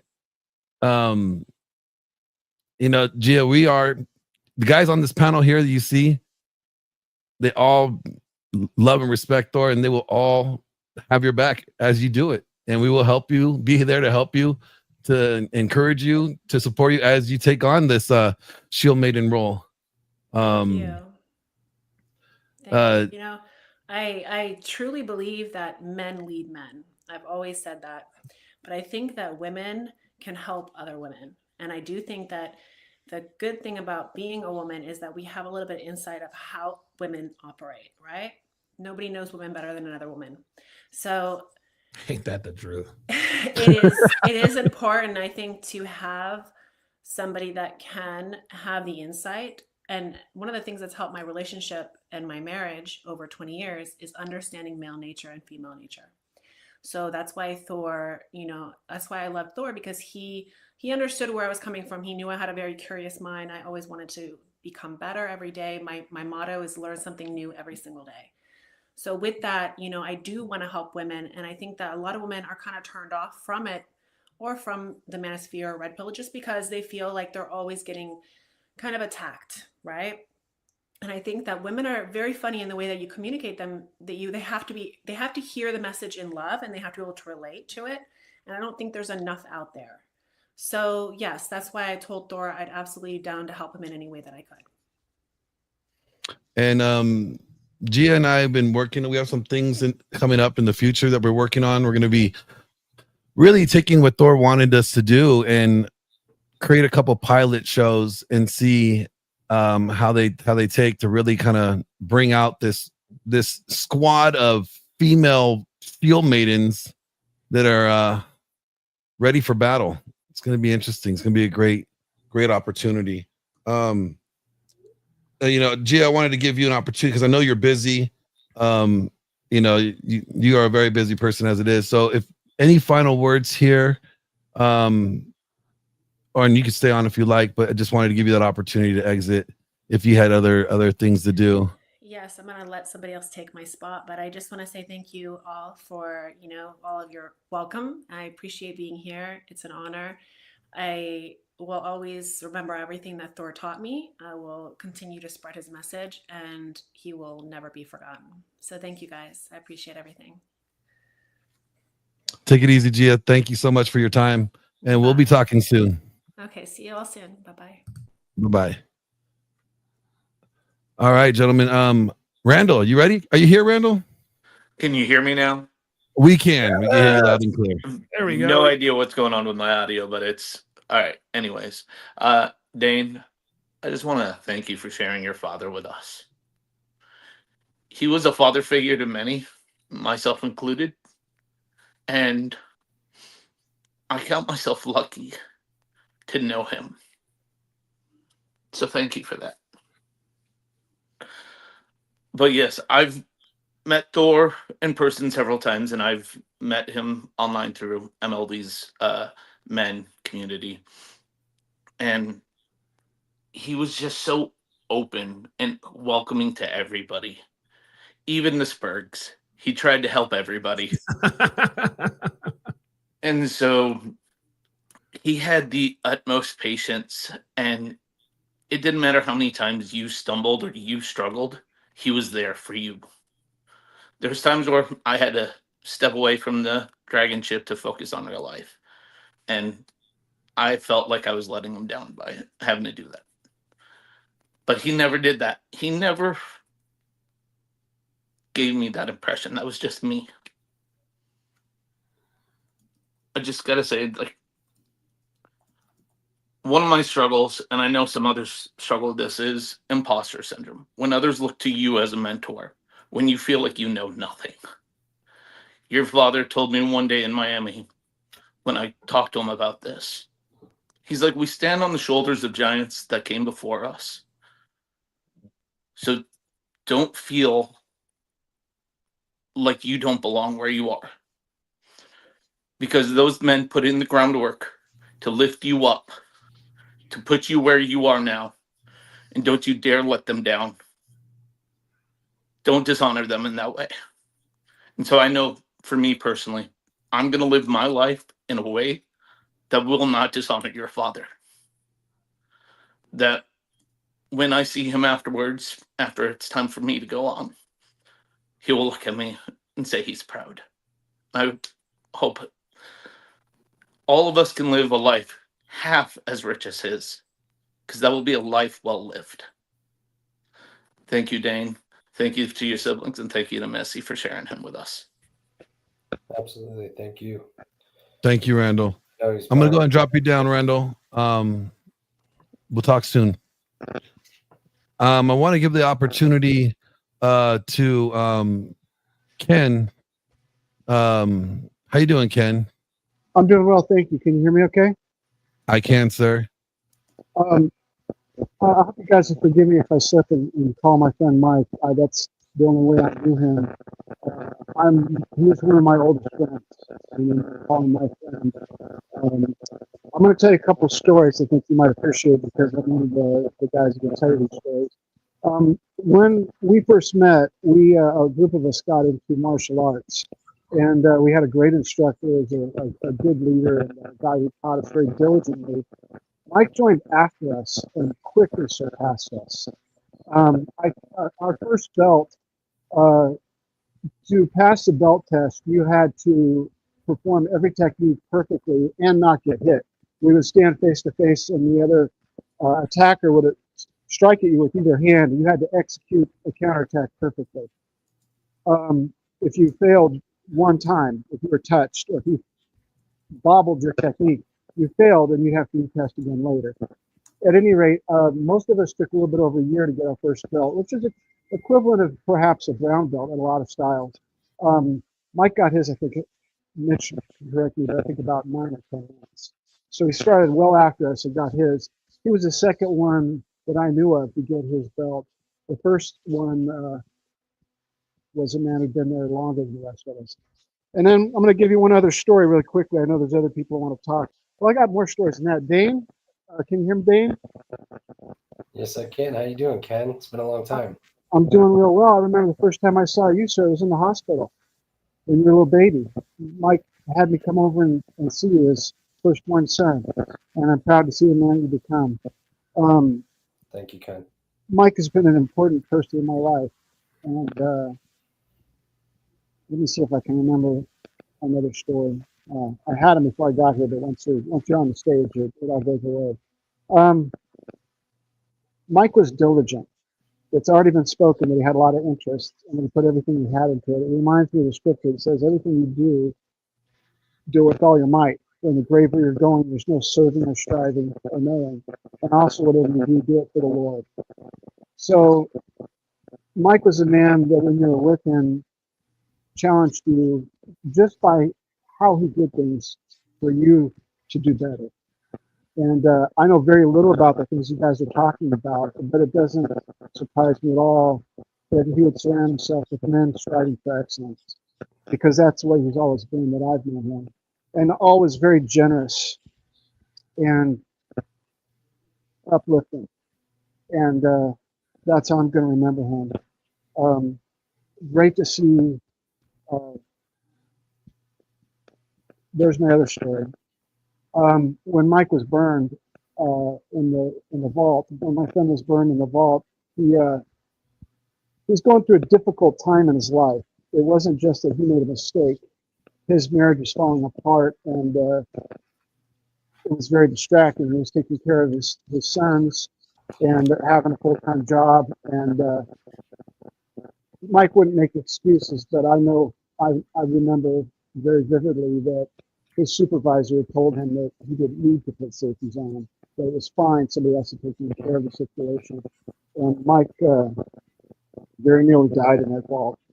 As a matter of fact, I remember him telling me about his coworker who dragged him out of there who was a Vietnam vet, was crying out to God, please don't let another one of my buddies die in front of me that might survive that. And that's what I want to share with you. When I went and visited him, he told me that in that intense pain that he was in, he had a big clock on the wall in that hospital. He didn't have a television on, he just had that clock. And he just watched that second hand, 2 rounds, 60 seconds at a time. He just survived for 1 more minute. And he was, years later, he was scarred up to some extent. You could really only tell looking at his hands, his face healed miraculously. But I remember vividly the quote, and I'll end with that. He told me, said, Ken, the scars that hurt the worst are the ones on the inside. And I'll leave you with that. That is real.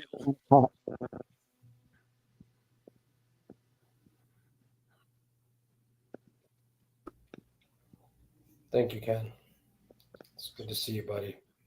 I know My condolences to Mitch as well and the rest of the family.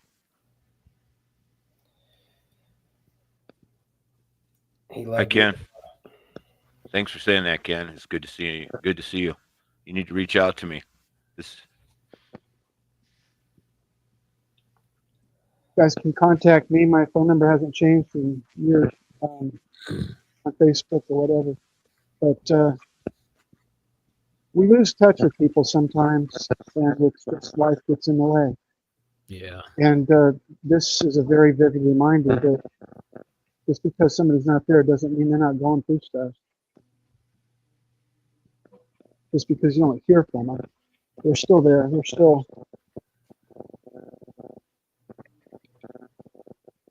But I'm glad he's got friends to remember him and that we're living life with him. And Glenn, my wife and I were wondering who was helping Missy and Mike, and we're glad to hear you were there.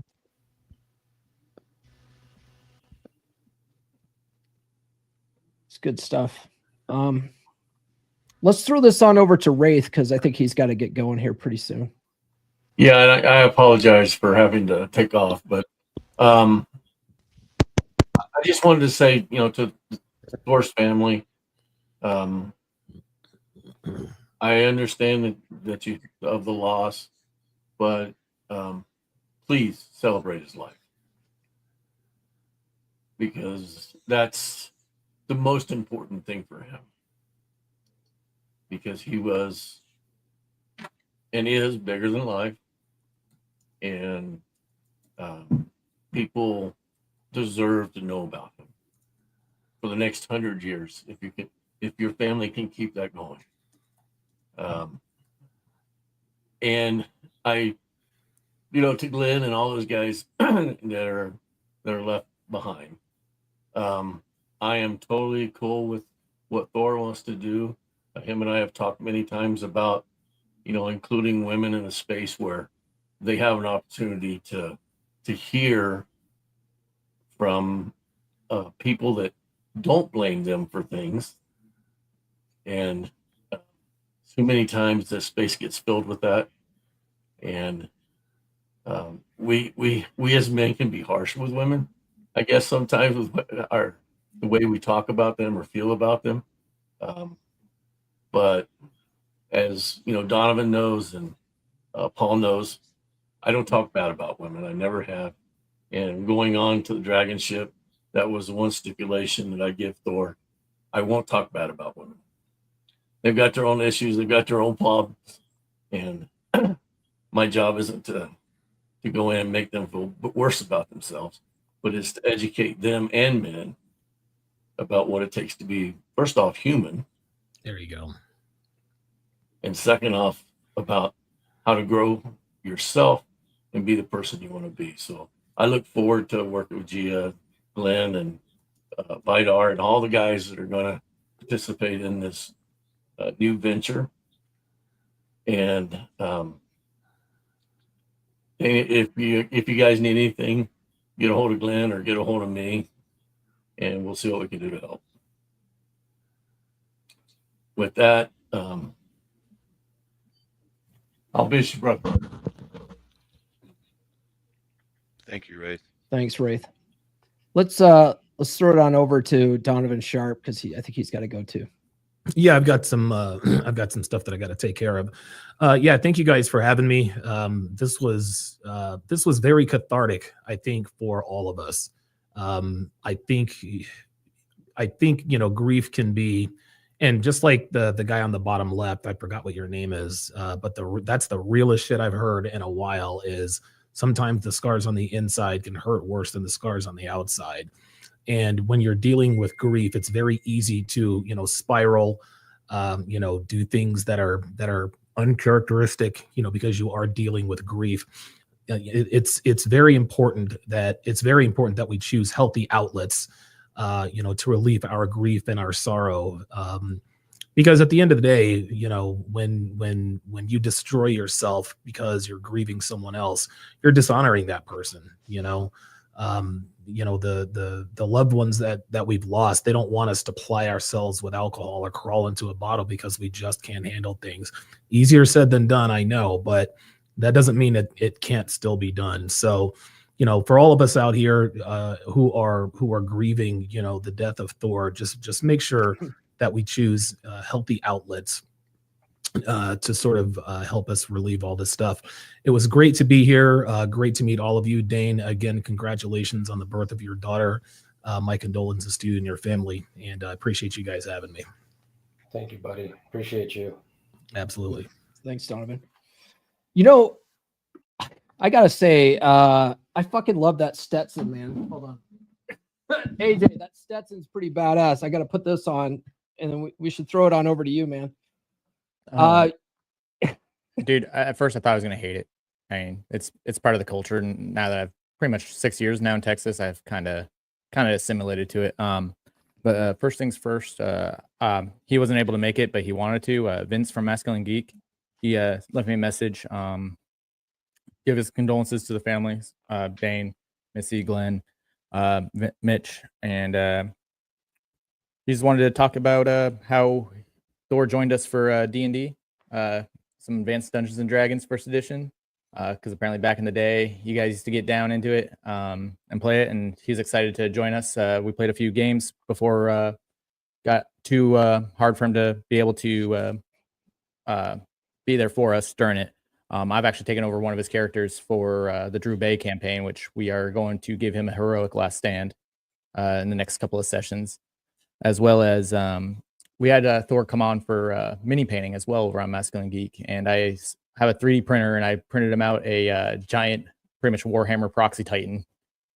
For most of it was printed out, and I'll put the link in for that for all the live streams that Thor joined on Masculine Geek. I'll put that in the chat right now. But as for me, I met Thor, like a lot of us, through MLD's Masculine Empowerment Network.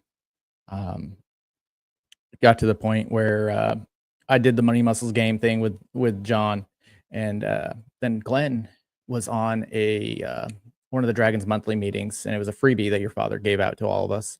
And Glenn's message resonated so much with me that I ended up joining the community. And eventually later on, Thor asked me to become a member of the Dragon Ship for the weekly panel. And I was honored with that. And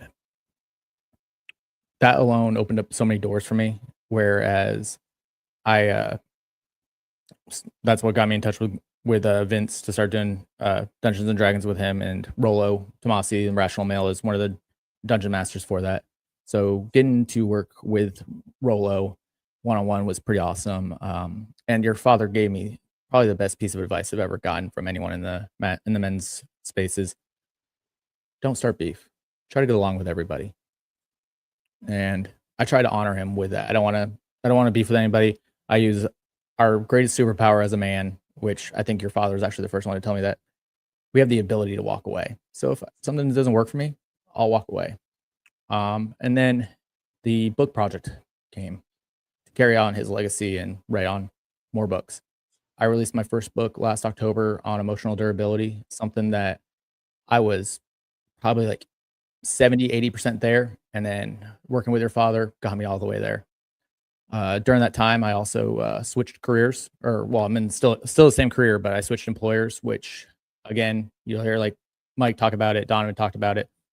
The knowledge that comes from this space, if used correctly, will benefit you so much. I went from all right pay for my knowledge and level to a 22.5% pay increase when I switched companies. And then in 18 months, I became a lead technician. And then last October, or in April of last year, I went and made it my mission to personally visit him in California at his house because I missed out on him in Vegas during one of MLD's Hot Dude Cons in Vegas, which Randall and I were at. We actually had conjoining rooms, and we had a couple of other guys with us there. Unfortunately, I missed out on your father, so I'm like, I'm not going to miss him out this time. So I made it my purpose to get out there and see him before one last time. I really wanted to get out there one last time, just work and other things just got in the way. And that saddened me, but I was there communicating with Glenn pretty much daily for the last couple months, just checking in, making sure everything's going fine. One last thing that I'll have to say about Thor is, for a lot of us, he started off as a coach, a mentor, a teacher, but then he became more than that. He became a friend. He became, in my case, as everyone else said, a surrogate father. My own father taught me the beta buck side of the house. He never really taught me the alpha bucks. And that's where your father comes in for a lot of the guys that are lost out there, that need that dominant masculine role model in their life. But yeah, that's about all I got for right now. Thank you, buddy. You know, AJ mentioned his book, the Psychology of Motion. It's a part of the Essential Skills of a Masculine Presence series that Thor masterminded. We talked about his 3 books, right? And the second 2 are a part of that series. But yeah. Thor asked that a part of his legacy was to ask a bunch of his friends in the space to help him create an encyclopedia of all this kind of stuff. And so, yeah, AJ's book is really good. That's another thing that just thank you for reminding me, Paul. I wrote my second book. I released it about a month and a half ago now. During the writing of that book and talking with your dad, these 2 books will probably be my legacy, because in the writing of my second book, I realized I'm probably not going to have kids. So thank your dad for allowing me at least to have a literature legacy left behind to help out other men.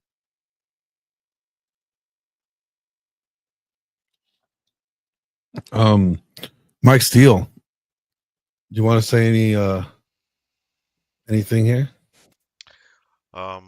Thank you very much for inviting me. It has been a privilege and an honor. Man, I the only thing I could say at this point would just be completely selfish, and that's I wish I had more time with him. Because if he changed me that much in one afternoon with an hour of coaching, I can't even begin to imagine the kind of man I would be if I got to have years and years with him.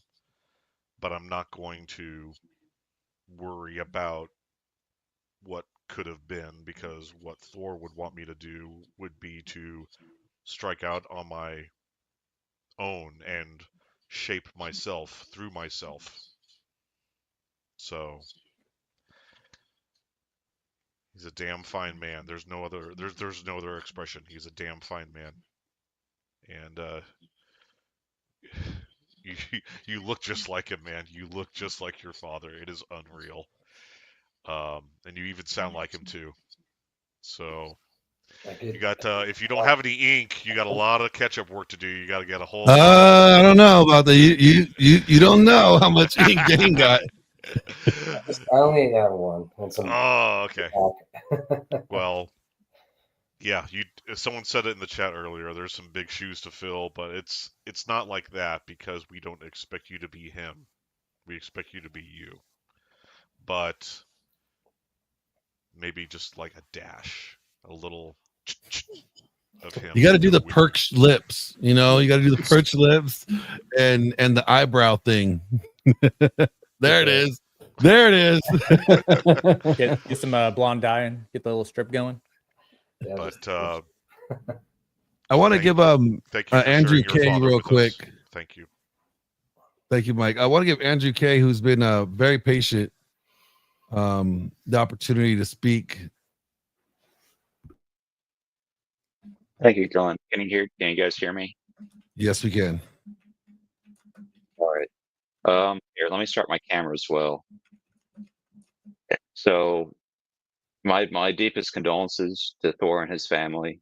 It is I hadn't had a chance to meet him in the flesh, but I was able to join the dragon ship.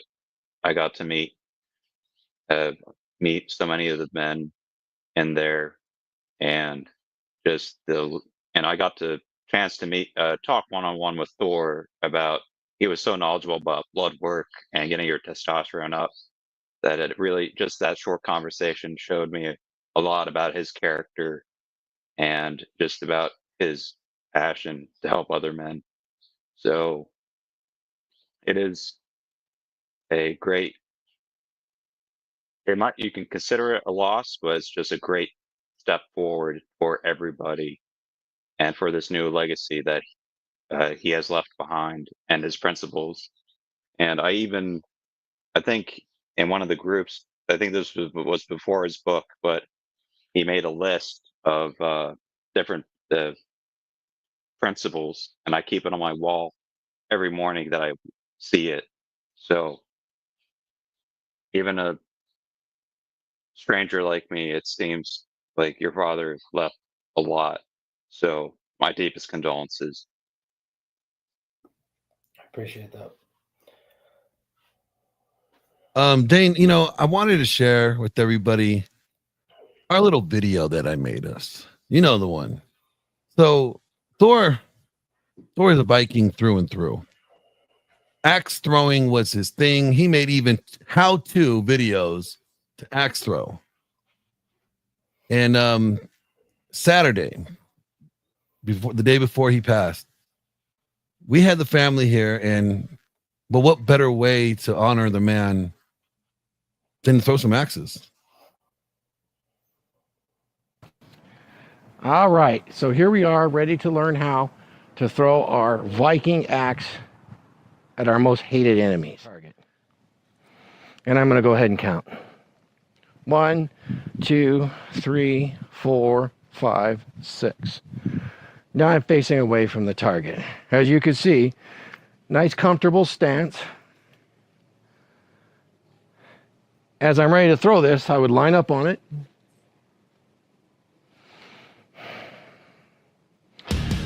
Even up, and I make my throw. And here we go.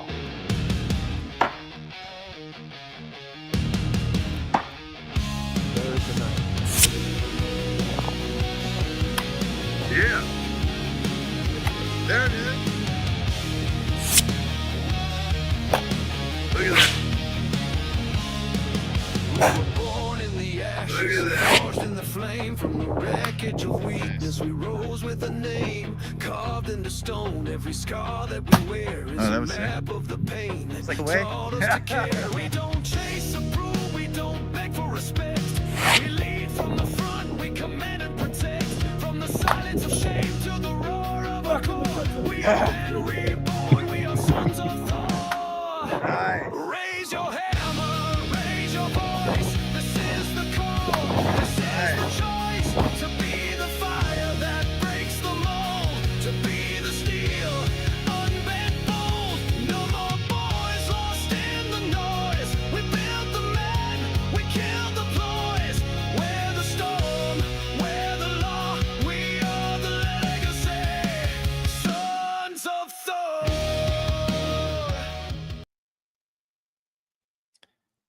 I love that he did that with everybody that came out to visit him. Everybody that came over, they could not leave unless they knew how to throw a damn axe.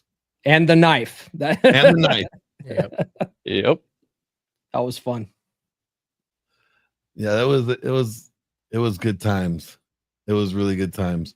We're at the end of of the memorial at this point, you guys. I wanted to give anybody that hasn't spoken yet the opportunity to speak now. And then I'm going to drop everybody down. And me and Dane are going to have some final words. So if you haven't gotten anything that you wanted to say off your chest, this is the opportunity. If not, that's fine. There was a song that Thor bragged about all the time, and I'm gonna play it in the meantime. But if there's somebody wants to speak now, please go ahead and I will let you have I that. think Vidar wants to chime in. Yeah, I want to thank. First of all, I want to thank you, Glenn, for putting this together. This has been really nice, and that song you had playing there on that video of axe throwing, that's pretty awesome. Can't wait to hear it again. Victor, it's great seeing you, buddy. We need to reach out and get in touch. My brother left such Love you, a Mitch. great. Love you too, man.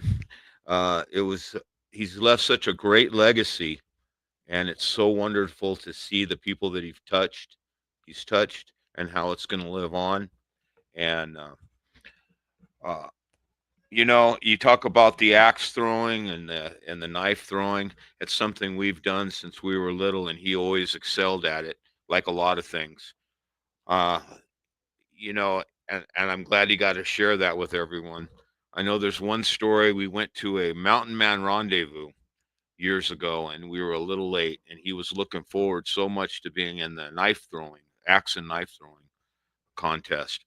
We got there when it just ended, and from I believe it was 6 paces as he's walking up, they said, "Oh, you just missed it," and they put up a card for him. I think it was the 3 of diamonds. They put it up, and from the 6 pace mark, he threw the axe, and the tip of the axe went into the center diamond, and then he threw his knife after that, and the tip of the knife hit the metal part of the back end of the axe at that point. Everybody was just stunned, their jaw dropped, and they said, "Man, you would have won hands down," which was a neat little memory to have of him throwing that axe. So I just thought that I'd throw that out there. Thanks, guys, again for letting me speak here, and thank you, Glenn, once again for everything you've done and for putting this together. So love you guys. Thank you, Glenn. Thank you so much. Love you, Uncle Mitch. Love you too, Dane. And we have a latecomer with Elliot. Elliot, you want to say some words? Yeah, I thought I'd chime in before we close this one out. Yeah, it's been really good to see a lot of familiar faces on here as well. I told this story on the 24-hour live stream that took place. Geez, not that long ago, was it? It was what, maybe 2 months ago, maybe not even that. But it's a fun story, and it's a little bit of a twist from what other people have said. So I thought I'd come on and tell it again. But first of all, I did just want to say, thank you for sharing, Vidar, your brother with us. I've said that to you before, but yeah, he's a great guy, and yeah, definitely has been a massive father figure in my life for the past 2 years. And yeah, I'm going to refer back to his book in the future for anything that I might need. And it's great. We're very fortunate to have, obviously, all the videos and things as well. Very, very fortunate. So I met Thor similarly to what Laurent said. I met him through MLD. He was involved at the time in, I think it was the Dark Pass, and this was in 2021, I believe it was. And yeah, anyway, I spoke to him afterwards. I was really interested to hear what else he had going on and what else he had to say. Joined his group. That was great. Met Randall, AJ, a bunch of these other guys that we've seen on here today. And I'd probably been in the group for about a year at this point, and was kind of, I don't want to say running through girls, but I was going through a fair few girls at the time. And I think I was maybe having a a little bit of a dry spell after 2 weeks of it not going well. And I spoke to Thor, and he kind of just said, I think it's time that you find yourself a whale to harpoon. And so time to bang a couple fatties, okay? Basically, yeah. Slump So busting. Exactly. So I got back on the dating apps. I got back on Tinder and these dating apps and started swiping right on a few of the slightly larger girls, the 200-pound girls. And one of them matched, and I showed him the pictures, and he was like, she's perfect. Go get her.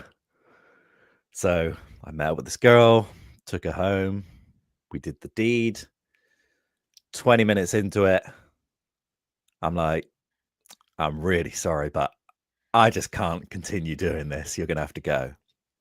Sent her on her way, got her a cab home. And then I think I spent about the next 45 minutes sat in the shower, just kind of like, why did I do this? Thinking about my decisions. But Thor was absolutely correct, because he knew that I had the mental toughness to be able to deal with making a mistake. But it's important that we make the right mistakes. And I think he saw that. And it took me a while to understand that. It took me a few months to really understand it. But yeah, I'll never do it again. I'll never go after harpooning another whale again, or fishing for dumpster rhinos like that ever again. But I told you not to. I told you. Yeah, Well, we always tell guys not to. We tell guys not to all the time, and I say all the You time, told some us not to. Some motherfuckers got to burn to learn, and Well, learning one the lesson thing- yourself is very important. One thing that a lot of guys don't understand, though, is especially if you haven't had success in dating in a long time, you don't have to bang the you don't have to bang these fat chicks, but just going out and doing practice dates with some of these girls, it's actually good practice, you know. Sometimes your wingman's got to take the bullet. Yeah. Sometimes the wingman's got to get the big girl. Just saying. Well, this is what he was trying to teach, is that he taught that, you know, even the bigger girls, even the ugly girls, everybody, whether they're 65 years old or they're 22 years old, they all want attention. So go and speak to them, have fun with it. And Thor was a master at this. I mean, he could flirt with anybody and everybody. It's fun. A lot of guys underestimate it. You know, a lot of guys just haven't trained the charisma for it. Charisma is completely trainable. That's one of the important messages that Thor talks about. You can train yourself to be charismatic through understanding conversation and practice. And about the aesthetically challenged ladies, they also need love. They're human beings, and sometimes they haven't had love in a long time. Oh, And she was they're enthusiastic. extra enthusiastic about it because they. Oh yeah, she was messaging me back the following days, like, when can I come over again? I'm like, I'm really sorry, but this is not happening. And I'm telling Thor all of this, and he was loving it. I'm proud of you. Love it. Thank you, sir. I feel like I learned a lot from that.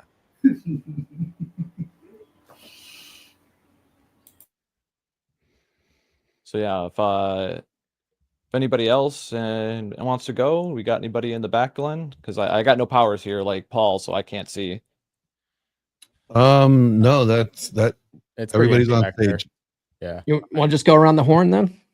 Let's go. Starting with well, Raduku and his harpooning. Final words, my friend. Yeah, again, I just want to say thank you to everybody for joining. Like I say, Thor, as Randall put it very succinctly, he became more than just like an online mentor to a lot of us. He became literally something of a father figure. And the nice thing about that is that doesn't have to die with his body. We are here, as Laurent said, to continue his legacy forward. And I think we do have a duty to do that. We have a responsibility to pass his messages forward, use his words, use his terminology going forward. I mean, that's what he wanted. And we really should be doing that.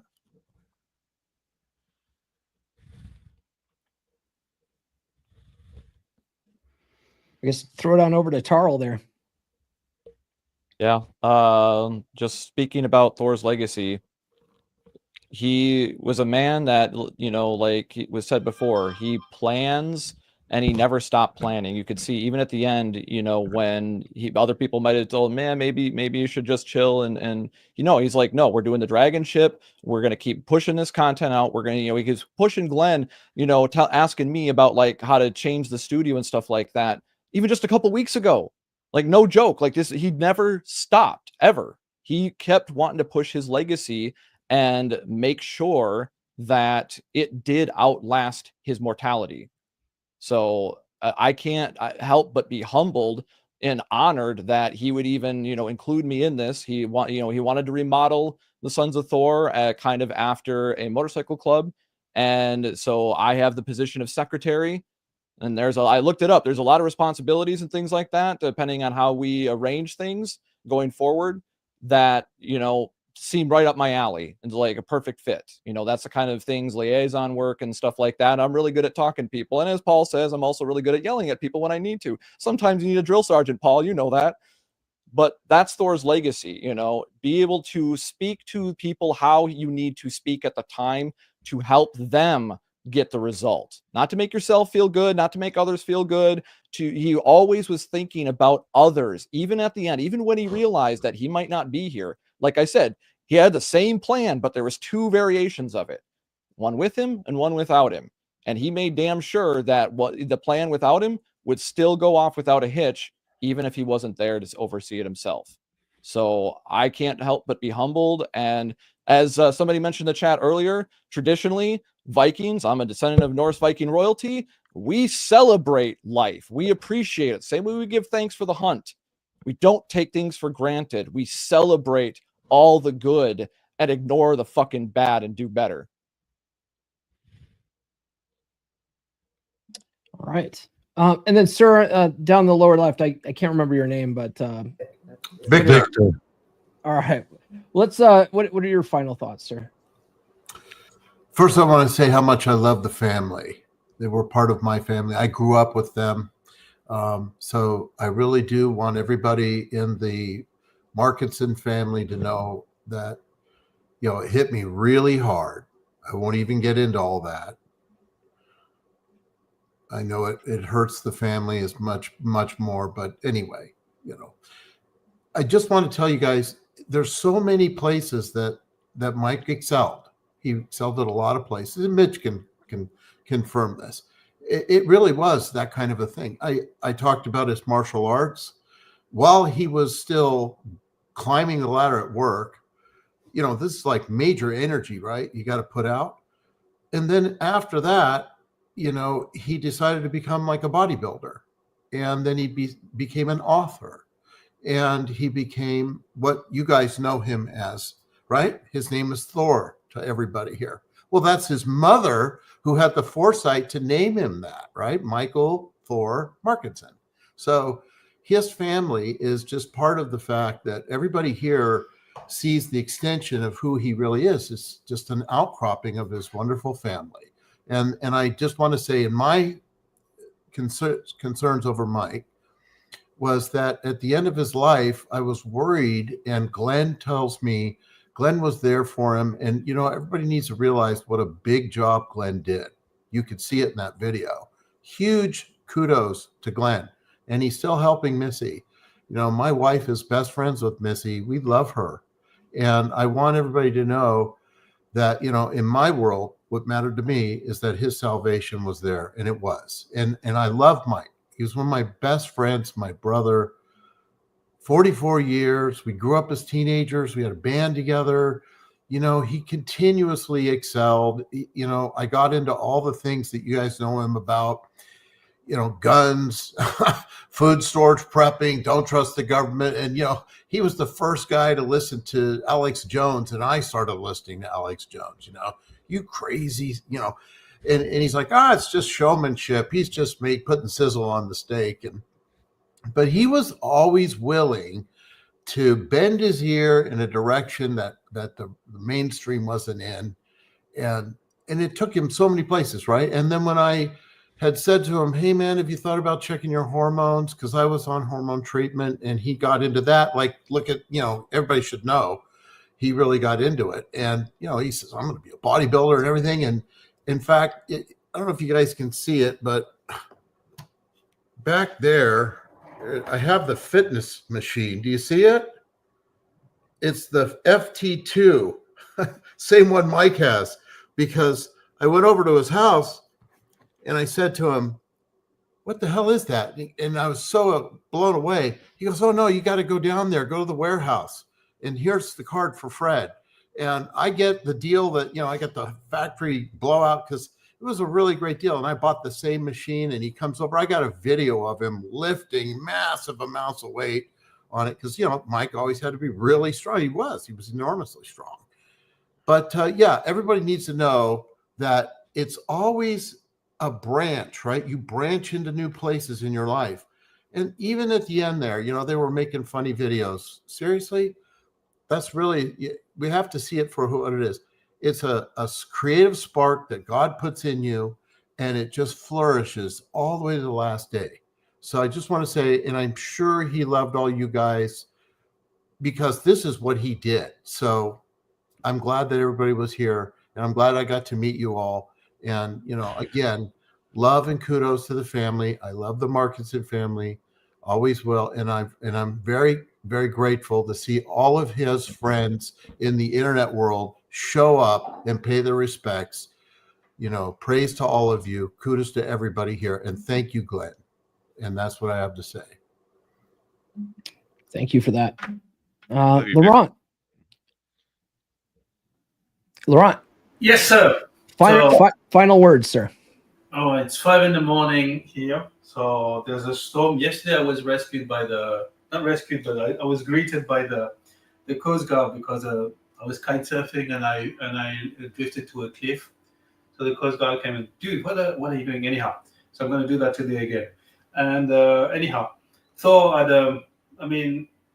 entered immortality. He's touched our lives. He's really changed our lives. And what we can and should do is taking small steps to honor him.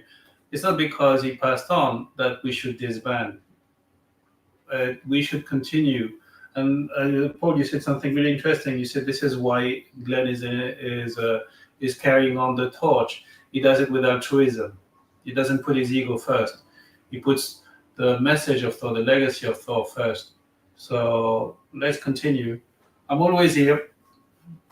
And I want to extend my thanks to Thor. He spoke to me at a time when I was really vulnerable and weak, and now I'm rebuilding my life. So I'm really grateful for what he did.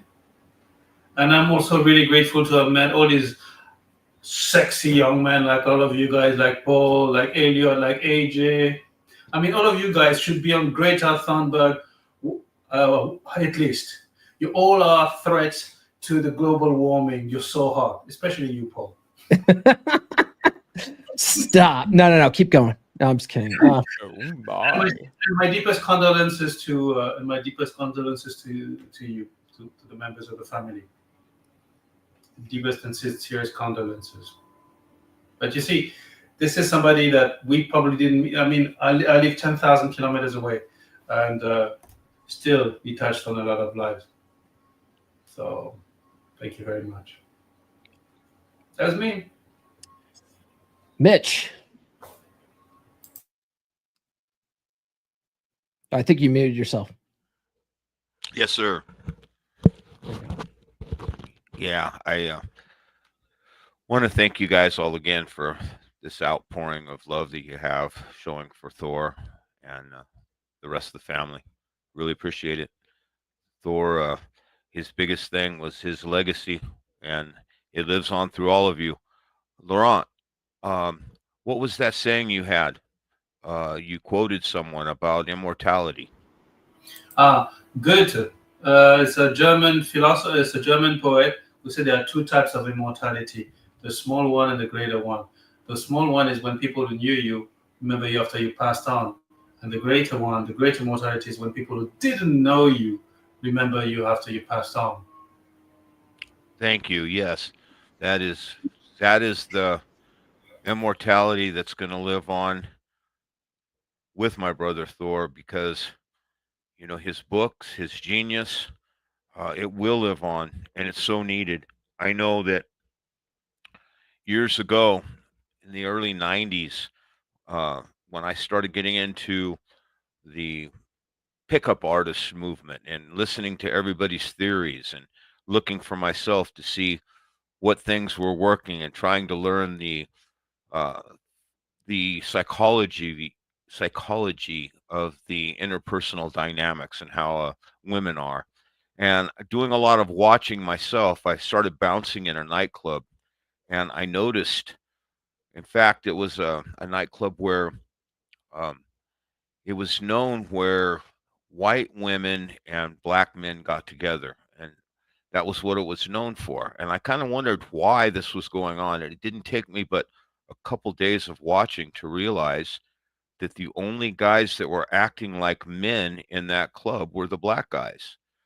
All the other white guys were missing that masculinity. They were sipping their glasses of wine or a beer with their little pinky out and crossing their legs like a female, and it was became very obvious there was a lack of masculinity.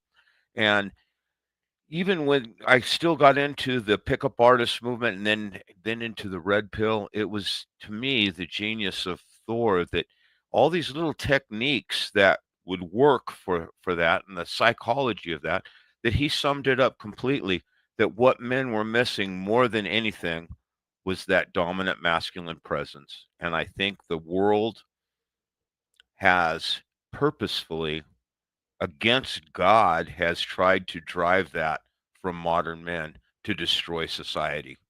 In fact, you can see that in a lot of things, that to try to take away that masculinity and take away the femininity, which results in the destruction of the family unit.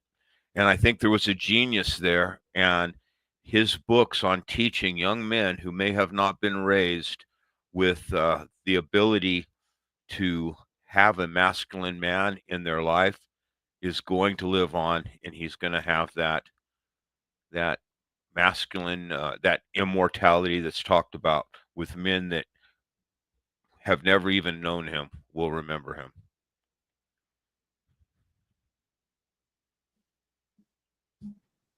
That's good. It's good. I think Glenn was going to do something here, but I'm not sure what's going on. After everybody's on speaker, we'll play video. Okay. If I can, just I wanted to say thank you to Glenn for doing this. Big shout out to Glenn, Paul, AJ, Tarl for continuing the Sons of Thor. And from all the things I think Thor has said, the thing that always sticks in my mind is are you living the dream? The nightmares are dreams too. I think that's the biggest thing. So thank you guys. Thank you to Glenn, and my deepest condolences. May Thor's legacy live on. Sir, Skull.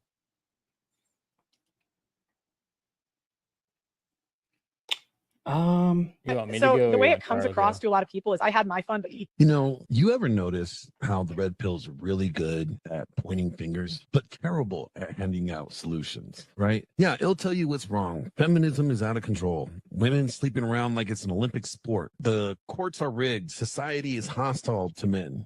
Cool. Thanks for the memo. But after that, what's the actual advice? Don't get married. Spin plates. Smash and dash until you're 80. Enjoy the decline. That's not a roadmap. That's a suicide note in slow motion. Road Tomasi, the so-far godfather of the space, has made a living screaming fire, but never handing out a fire extinguisher. He'll drop stats, drop warnings, drop rules that sound like they came from a dude who's got his heart ripped out from his high school sweetheart. And then he'll tell you, figure it out yourself. So when people say, "Oh, Rollo's really going black pill these days," I'm like, "No, I'm not. I'm red pill, and I'm just telling you like it is. I'm not telling you what you should do." What kind of leader says that? Nah. See, here's the dirty little secret. The truth. They don't want you to figure it out, because if you fix your life, you become whole, strong, secure. Stop clicking. You stop feeding their bitterness economy. You stop being their customer. Because let's be honest, if the red pill actually fixed men, The views would drop faster than a feminist body count in college. And then they try to act noble. Oh, I don't want clones of me. Translation, I like to be the center of attention. I like being the guy in the room who looks like he has his shit together, that looks like he has all the answers, that looks like he could be your savior. It's not mentorship, it's gatekeeping. Leadership is pointing in the direction. Leadership is giving direction, structure, standards. It's not giving you 9 iron rules dealing with broken women while calling yourself red pill aware and still obsessing over the same female behavior day after day. That ain't masculine. That's gossip. That's bitterness in a fitted tea. So here's your prescription. I will be brave enough to give you one, okay? The red pill's an alarm clock. It wakes you up. But if all you do is hit the snooze and complain about how early it is, then you ain't getting anywhere. You need to get up and start building. And that's where a dominant masculine presence comes in. You want an antidote to the chaos? You want to become the kind of man who women respect and life doesn't break? Then go read RP Thor's A Dominant Masculine Presence. And then read my book, The Essential Skill of a Dominant Masculine Presence. And start mastering the Super 7 superpowers: physicality, psychology, presence, problem solving, prosperity, power, and passion. The building block. Stack them, and you become a fortress. You don't chase women. You don't fear feminism. You're too damn focused on conquering your mission to care what random girls are doing on Instagram. You want to get married? Fine. Don't marry through the state. Do a covenant marriage through your church. Put your assets in a trust. Put yourself through an LLC. Let the LLC own the trust. Structure your life like a man who's playing to win, not one who is scared to lose. Yeah. Talk to a lawyer. Set the foundation up right, because protection doesn't mean weakness. It means wisdom. Look, you don't have to be bitter, and you don't have to be nihilistic. You don't have to throw in the towel because women aren't what they used to be. You just have to become the man who doesn't care what the world throws at him, because his foundation is solid. His purpose is locked in, and his presence is undeniable. Build your life on you, the dominant masculine you, because sitting around bitching about women all day, that ain't masculine. That's emotional. That's reactive. That's feminine energy in disguise. So let's stop pretending rage is strength. Let's stop calling cowardice awareness. RP Thor in the house.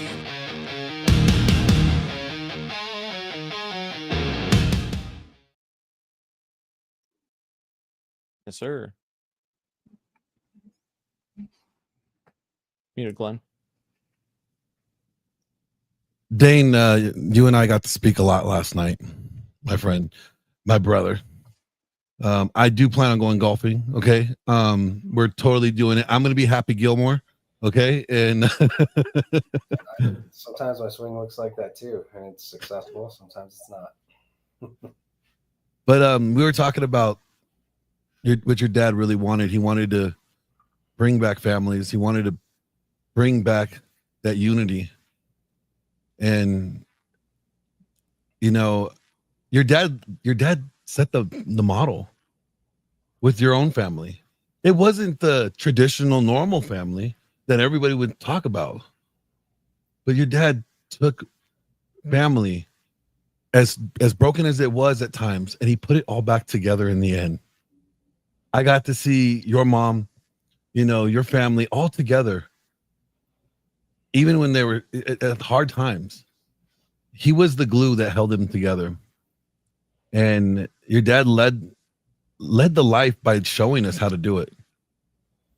And it's been an honor to be able to witness this. It's been an honor to have been there for him when he needed me.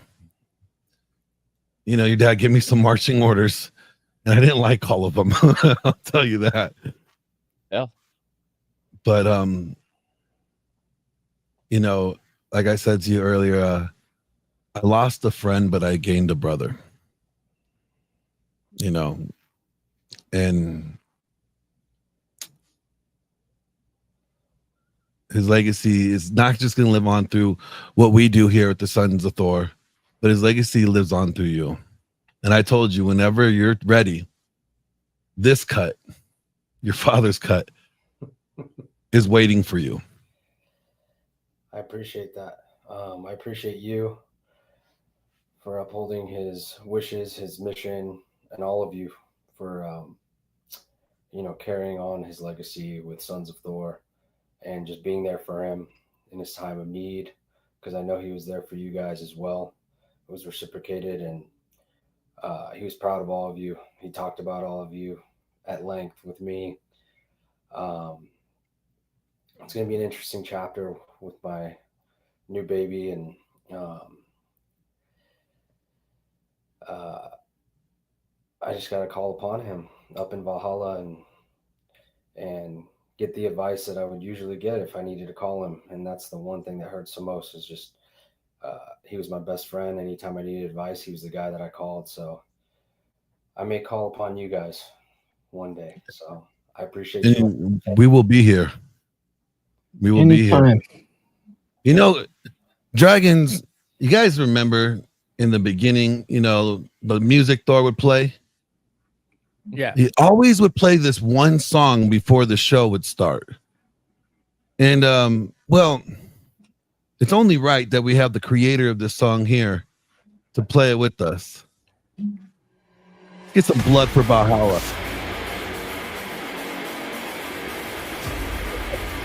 I want to thank all of you for tuning in. I want to thank the family for letting us honor this amazing man today. And I would like to thank the family's new patriarch for making this badass song, bro.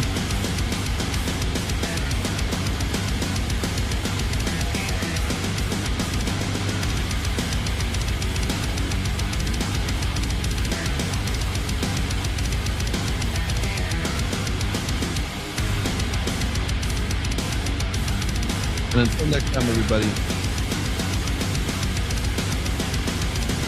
have a good one. Yeah.